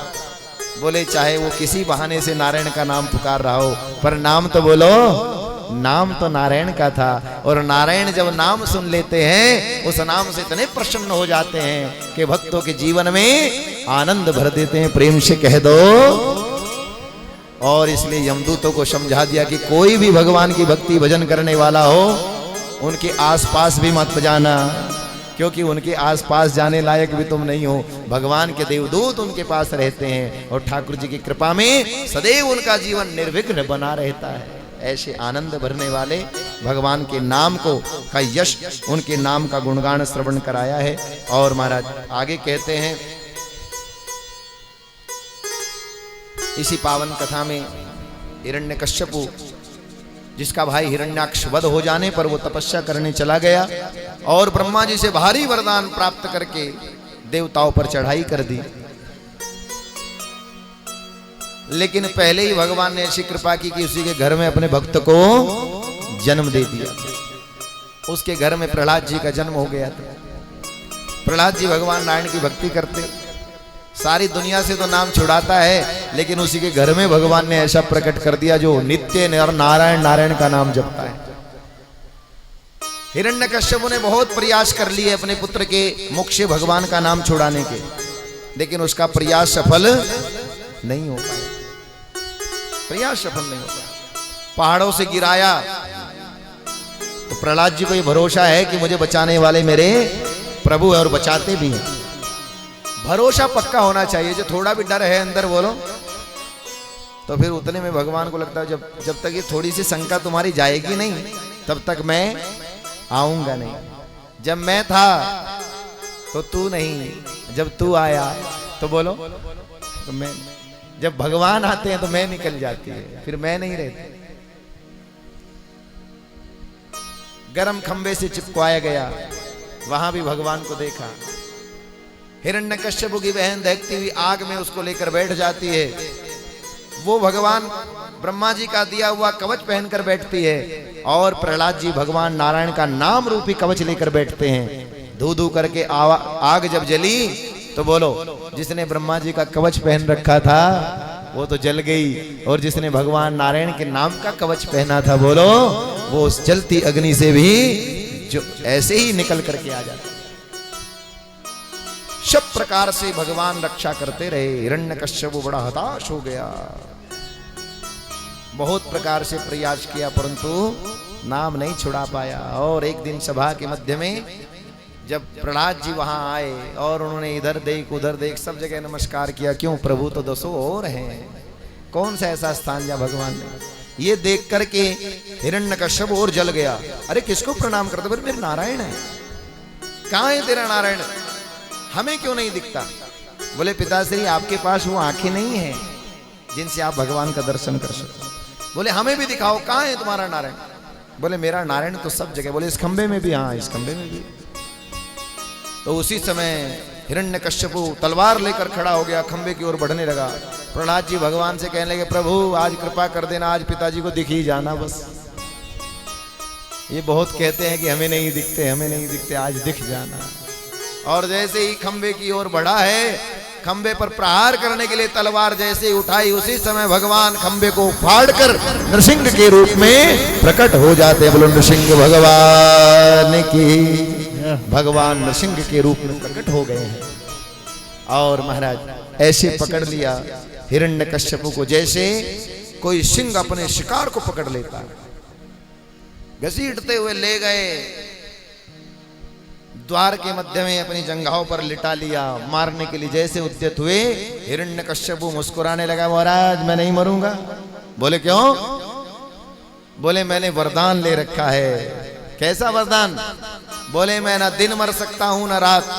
बोले अब ना तो दिन है ना रात, बोलो संध्या का समय है। ना ऊपर ना नीचे। बोले ना तू ऊपर है बोलो ना नीचे, तू तो बीच में लटका हुआ है। बोले ना मैं घर के अंदर मर सकता हूं ना घर के, बोले ना तू घर के अंदर है ना बाहर, आधा अंदर है आधा बाहर है। बोले ना मैं अस्त्र से मर सकता हूं ना शस्त्र से, बोले मेरे पास ना अस्त्र है ना शस्त्र है, ये नाखून से ही मार दूंगा। बोले ना मैं किसी मनुष्य से ना पशु पक्षी से ना देवता से दानव से मरूंगा। बोले ना मैं पशु पक्षी हूं ना देवता दानव हूं, आधा सिंह हूं आधा नर हूं, इसलिए नरसिंह हूं। तो बोले मैंने एक और वरदान ले रखा है। क्या? बोले मैं इन 12 महीनों में भी नहीं मर सकता। तो बोले प्यारे 12 महीने नहीं चल रहे, महीना 13वां चल रहा है, लोन का महीना चल रहा है, तेरे लिए स्पेशल बनाया 13वां महीना। जितना वरदान ले रखा था सब गिनवा दिया, और उसी समय भगवान ने क्रोध में भर करके उसके हृदय को विदीर्ण कर दिया, और उसी समय उसके प्राण निकल जाते हैं। बोलिए नरसिंह भगवान की। भगवान हिरण्यकश्यप का वध करके भी उनका क्रोध शांत नहीं हो रहा था, कोई उनके सामने आने के लायक नहीं था। कौन आता सम्मुख में? आज लक्ष्मी जी भी भगवान से भयभीत हो रही थी ना, क्रोध में तो मैंने अपने प्रभु को कभी नहीं देखा। ऐसा क्रोध का रूप है भगवान का नरसिंह रूप। तो महाराज देवताओं ने नारद जी से कहा, नारद जी ने युक्ति लगाई और प्रहलाद जी को आगे करके समस्त देवताओं ने भगवान की स्तुति की, और भगवान प्रहलाद जी की स्तुति से प्रसन्न हो गए, उनको अपनी ओर खींच लिया, गोद में बिठाकर ऐसे प्यार करते हैं जैसे गाय अपने बछड़े को, नवजात बछड़े को चाटती है, ऐसे भगवान प्रहलाद जी को जीभ से चाटकर प्रेम करते हैं। वरदान मांगने के लिए कहते हैं, प्रहलाद जी कहते हैं प्रभु आपकी कृपा से आपकी भक्ति मुझे मिली है, वरदान में और मुझे क्या चाहिए, लेकिन आज आप देना चाहते हो तो ऐसी कृपा करना जैसा आज मेरे परिवार में मेरे पिताश्री का जैसा कष्ट भोगना पड़ा, ऐसा कभी राक्षस कुल में किसी को ना भोगना पड़े, ऐसा वरदान देना। और भगवान ने तथास्तु कर दिया। उसके बाद प्रहलाद जी के वंश में राक्षसों की ऐसी दुर्गति किसी की नहीं हुई।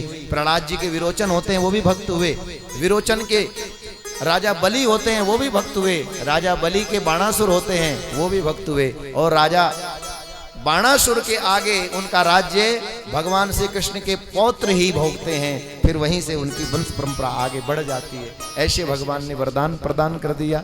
बोलिए नरसिंह भगवान की। और प्रहलाद जी अनेक प्रकार से राज्य करते हुए अपने जीवन को भगवान के नाम में समर्पित करते चले जाते हैं। आदरणीय सुखदेव जी महाराज कहते हैं, आगे कथा आती है गज और ग्राह की। गज जो है महान बलशाली है, इसलिए उसे गजेंद्र कहा जाता है, हाथियों का राजा है।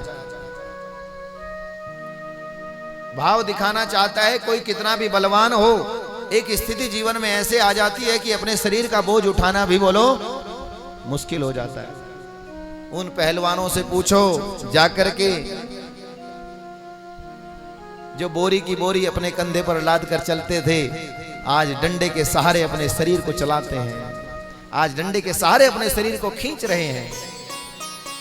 यानी भाव कहना चाहता है आप समय पर चाहे कितने बलवान या धनवान रहो, पर उस समय किसी के साथ अहित न करना, किसी का मन न दुखाना, क्योंकि एक समय आपके जीवन में ऐसा आएगा जब तुम खुद गिर जाओगे और तुम्हें उठाने वाला कोई नहीं होगा।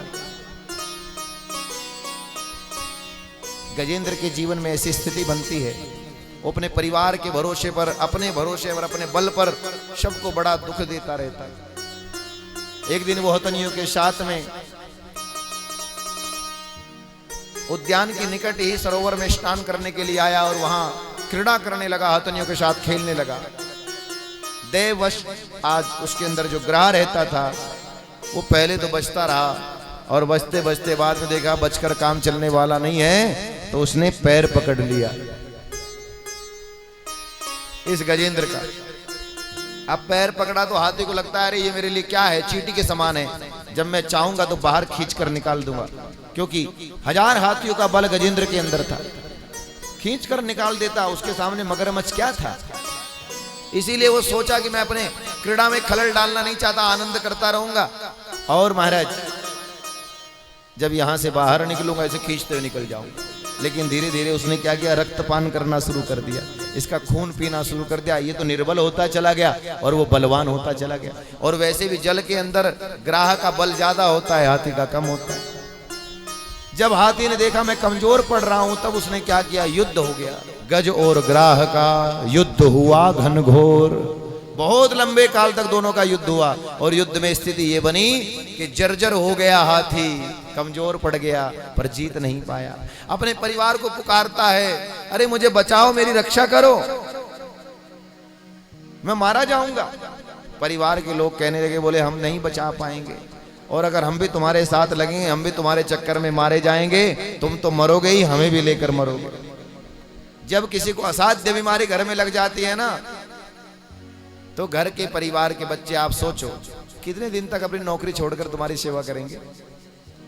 फिर बाद में ये कहेंगे, बोले हम अपनी नौकरी नहीं छोड़ सकते, किसी नौकर को छोड़ देंगे, यहाँ किसी न किसी सहारे छोड़कर बोलो निकलना पड़ता है। इतने लंबे काल तक कोई नहीं कर सकता।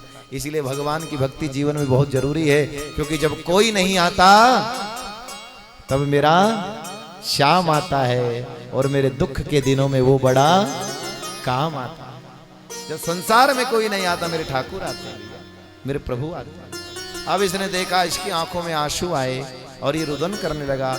जिनकी ओर देख रहा था, आज उनकी ओर से मुख मुड़ने लगा था। भाव कहते हैं कि तुम जिनकी आस करोगे वो आस तोड़ेंगे, तुम जिनकी आस करोगे वो आस तोड़ेंगे, जिनका मुख देखते रहते हो। सबकी आस, जब सब आस तोड़कर चले गए, विश्वास तोड़कर चले गए, अब उसको लगा कि एक ही है जो मेरी रक्षा कर सकते हैं, जो मेरे बुलाने पर बोलो आ सकते हैं। और उसी समय उसने ठाकुर जी का बोलो, श्री ठाकुर जी का स्मरण किया, श्री हरि का स्मरण किया। और जैसे ही गजेंद्र ने श्री हरि को पुकारा, भगवान ने देर नहीं लगाई, गरुड़ पर सवार हुए, दौड़ पड़े गजेंद्र की ओर। और इतनी तीव्रता थी प्रभु के अंदर आज कि आज गरुड़ से आगे जाना चाह रहे थे। गरुड़ को लगा, जब मैं भगवान को तेज लेकर ही नहीं जाऊंगा, भगवान मुझसे पहले कैसे चले जाएंगे। भगवान ने देखा, अरे आज गरुड़ को अभिमान हो रहा है, गरुड़ को लगता है कि मैं लेकर भगवान को उड़ता हूं। भगवान ने गरुड़ का अभिमान चोर करते, गरुड़ से भी आगे बढ़कर भगवान ने गजेंद्र के ऊपर कृपा की है। और महाराज उसी समय चक्र से उस ग्राह का वध कर दिया और गजेंद्र को अपनी शरण में ले लिया। गजेंद्र कहता है, प्रभु जिनके साथ हमेशा रहा, जिनके दुख सुख में काम बनाए, संग में रहा, उन्होंने साथ छोड़ दिया। और जिसे मैंने अंत समय में पुकारा, उसने मेरा साथ निभाया। अरे तेरे नाम लेने में देरी हो गई, मेरे ठाकुर के आने में देरी, मेरे प्रभु के आने में देरी नहीं होती, आपके नाम लेने में देरी हो सकती है। इसलिए हृदय से भगवान का नाम स्मरण चिंतन हमेशा बोलो करना चाहिए। प्रेम से कह दो, ऐसे भगवान ने गजेंद्र का उद्धार कर दिया। और गजेंद्र का पैर पकड़ने वाले ग्राह का भी भगवान ने वध करके उसका भी कल्याण इसलिए कर दिया, क्योंकि भगवान की मार में भी बोलो, भगवान की मार में भी प्यार होता है। आदरणीय सुखदेव जी महाराज कहते हैं, राजन इसी प्रकार से समुद्र मंथन होता है। और समुद्र मंथन में भी भगवान जब अमृत निकल जाता है, मोहिनी रूप धारण करके भगवान देवताओं को अमृत और दैत्य को मदिरा का पान कराते हैं, जिसमें राहु नाम का दैत्य देव रूप धारण करके देवताओं की पंक्ति में बैठ करके अमृत का पान कर लेता है। भगवान सुदर्शन चक्र चलाते हैं, उसका सर कट जाता है, लेकिन तब भी बोलो वो दो भागों में बट जाता है, एक से राहु और दूसरे से बोलो केतु बन जाता है। देवता लोग प्रसन्नता से भर जाते हैं, अमृत पी करके उनका बल बढ़ गया था। राक्षसों को ईर्ष्या होती है और वो भगवान शिव के शरण में जाते हैं कि हमारे साथ अन्याय हुआ है, न्याय के लिए भगवान के शरण में जाना चाहते हैं। भोले बाबा ने देखा मेरे पास आएंगे, भगवान धर्म की सवारी करते हैं, न्याय करना पड़ेगा। भगवान भोलेनाथ स्वतः ही मोहिनी रूप के पीछे मोहित होकर के घूमने लगे। राक्षस आए, उन्होंने देखा ये तो पहले ही मोहित होकर के मोहिनी के पीछे घूम रहे हैं, ये हमारा क्या न्याय करेंगे। और बिना कुछ कहे सुने ही राक्षस बोलो वापस चले जाते। ये सब भगवान की लीलाएं हैं। ऐसे भगवान भक्तों का कल्याण करके ऐसी ऐसी लीलाएं करते हैं। जो भक्त होते हैं वो लीलाएं उन्हीं को समझ में आती है, अभक्त कभी भी भगवान की लीला को समझ नहीं सकता। प्रेम से कह दो ऐसे भगवान की मंगल कृपा। और आइए, क्योंकि समय बढ़ता जा रहा है, हम सीधे भगवान के वामन अवतार की कथा की ओर बढ़ते हैं। प्रहलाद जी के वंश में उनके पौत्र राजा बलि होते हैं। महाराज प्रहलाद जी के पुत्र विरोचन हुए और विरोचन के पुत्र राजा बलि होते हैं, जिन्होंने स्वर्ग पर विजय कर लिया, लेकिन धर्मानुकूल शासन करते रहे, जिसके कारण देवता उनसे बड़े दुखित हो रहे थे। वो दानी भी थे और भक्त भी थे, और शासन भी धर्मानुकूल करते थे, इसलिए देवता उनके साथ युद्ध करके उन्हें परास्त नहीं कर सकते थे। देवताओं को दुखित देख करके उनकी माता अदिति कश्यप जी से कहते, मेरे पुत्र दुखी हैं, मैं कैसे उनका संकट दूर करूं, कैसे उनका दुख दूर करूं, इसके लिए कुछ बताओ। अच्छा, माताओं का तो स्वभाव ही यही है, उनके बच्चों पर थोड़ा सा कुछ संकट आ जाए तो सारे व्रत करने के लिए बोलो तैयार होती हैं। माताएं व्रत करने के लिए तैयार बैठी हैं। इन्हें बता दो, कितनी माताएं तो हमारे पास आती हैं, उनके बारे में कुछ बताएंगे। मैंने कहा ये करना है, बोले मैं उसके नाम का मैं कर लूं।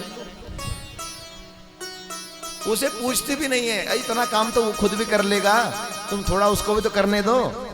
लेकिन माताएं ऐसी होती है, बोले मैं बेटे के नाम का मैं कर लूं, उसके सारे व्रत मैं कर लूं, जो पूजा पाठ है मैं कर लूं, खुद करने के लिए तैयार बैठी है।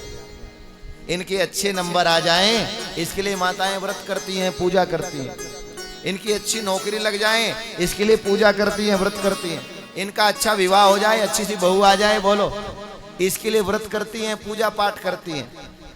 और ये सारी सफलता मिलती है, वो सोचते हैं ये हमारी उपलब्धि है। उन्हें नहीं पता तुम्हारे लिए कितने व्रत उपवास हो रहे हैं, जिसके कारण तुम्हें ये सफलता प्राप्त हो रही है। हमारी सफलता के पीछे हमारे माता पिता के कितना उनकी कृपा होती है। उनकी कृपा का कभी बखान नहीं किया जा सकता।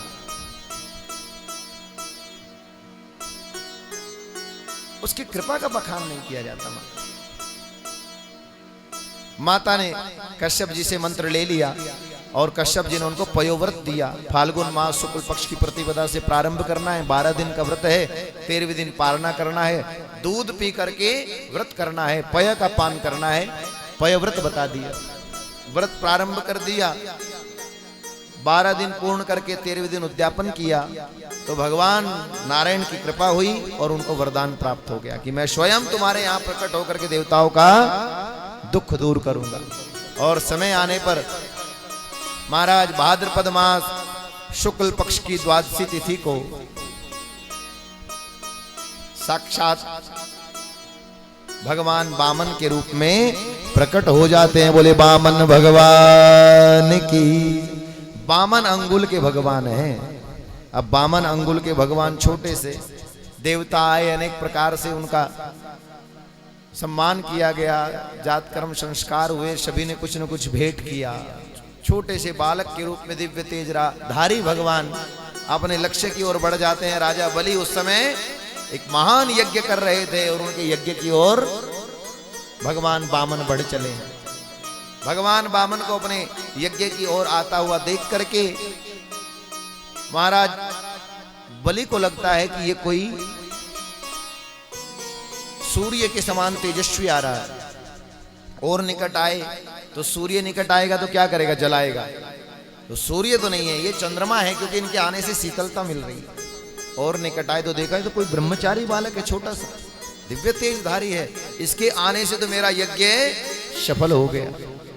बड़े प्रेम से उनको प्रणाम करते हैं, अंदर लाते हैं और महाराज कहना चाहते हैं कि आपको कुछ देने का मन करता है। कभी कोई ऐसा द्वार पर आ जाता है कि उसे कुछ दान करने का मन करता है।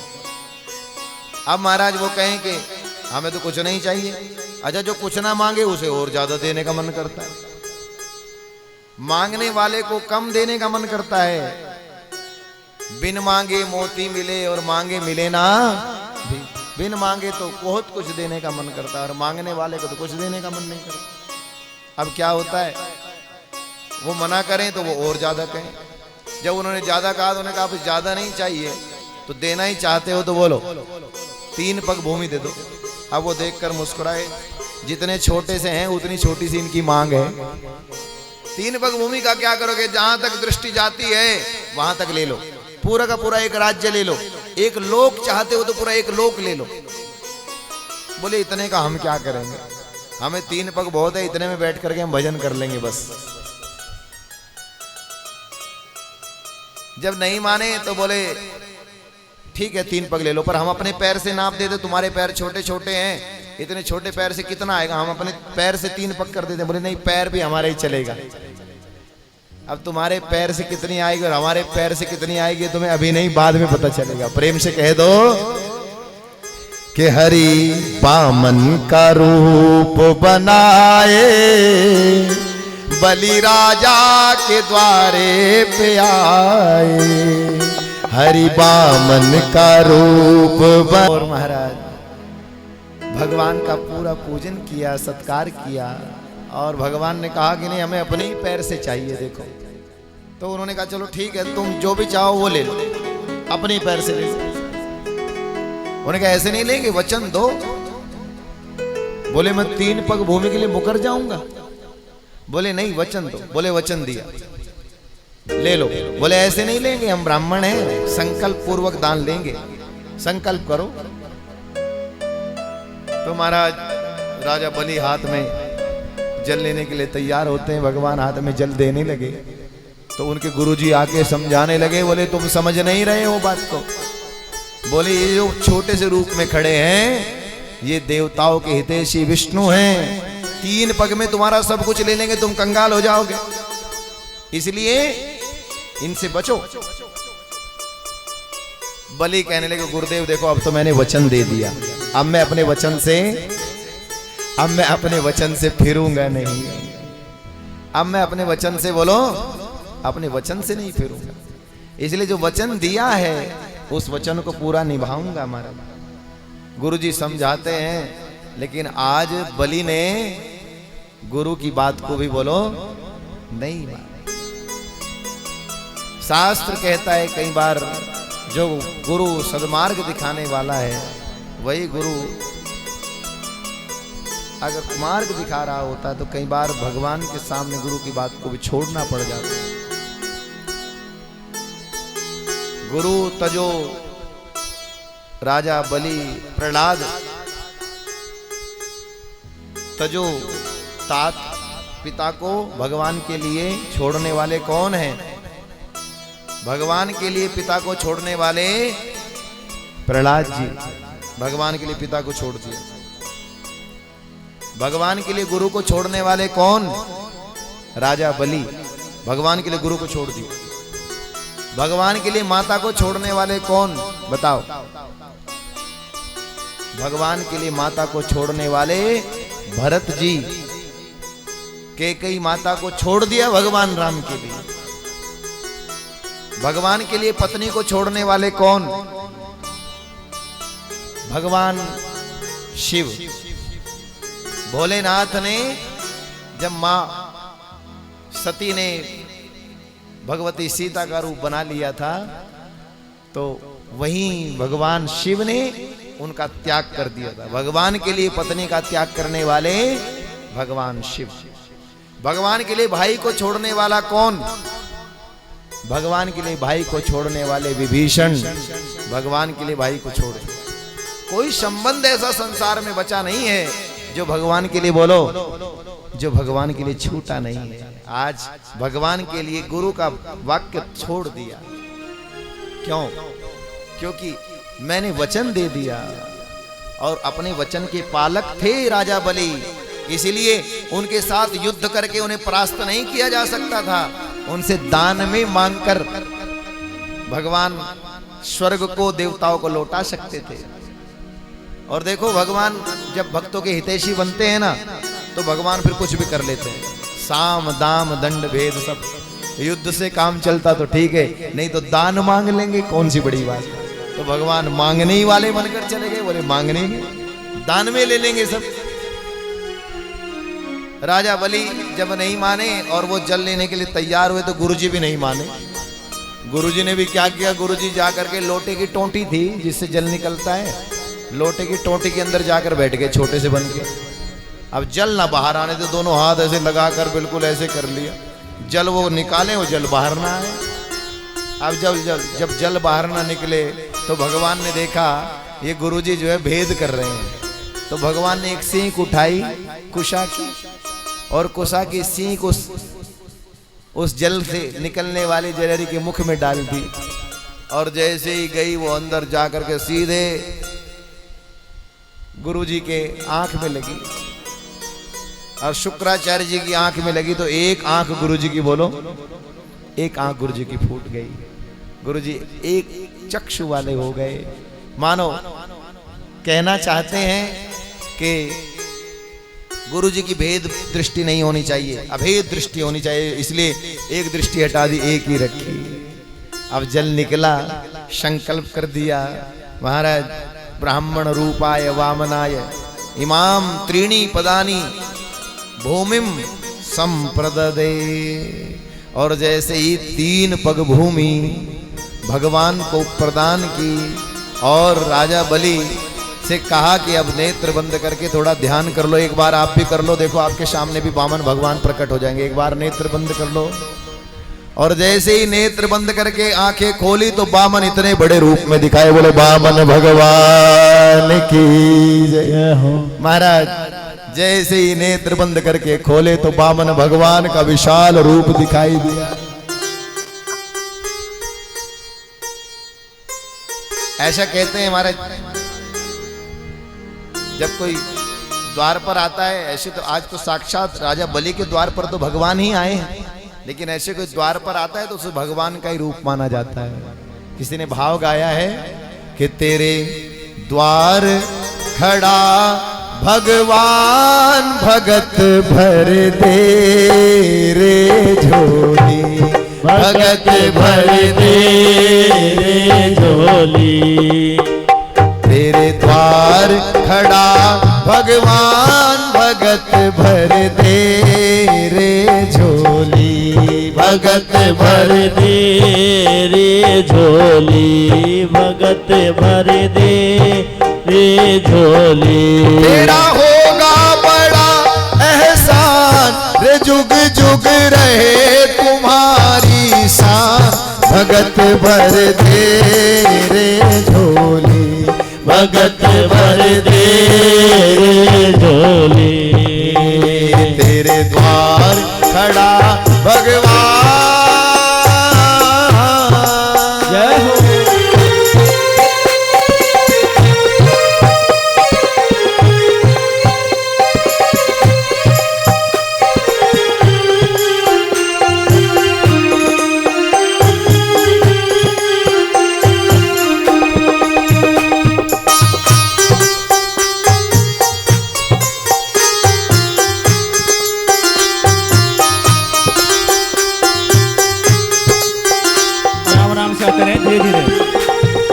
डोले उठी है सारी धरती देख रे, डोला गगन है सारा।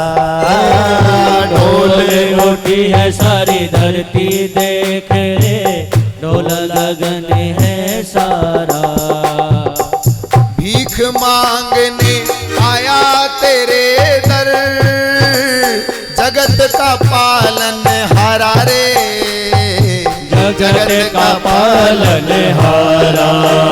मैं आज तेरा मेहमान रे, कर ले मुझसे जरा पहचान, भगत भर दे रे झोली, भगत भर दे रे झोली।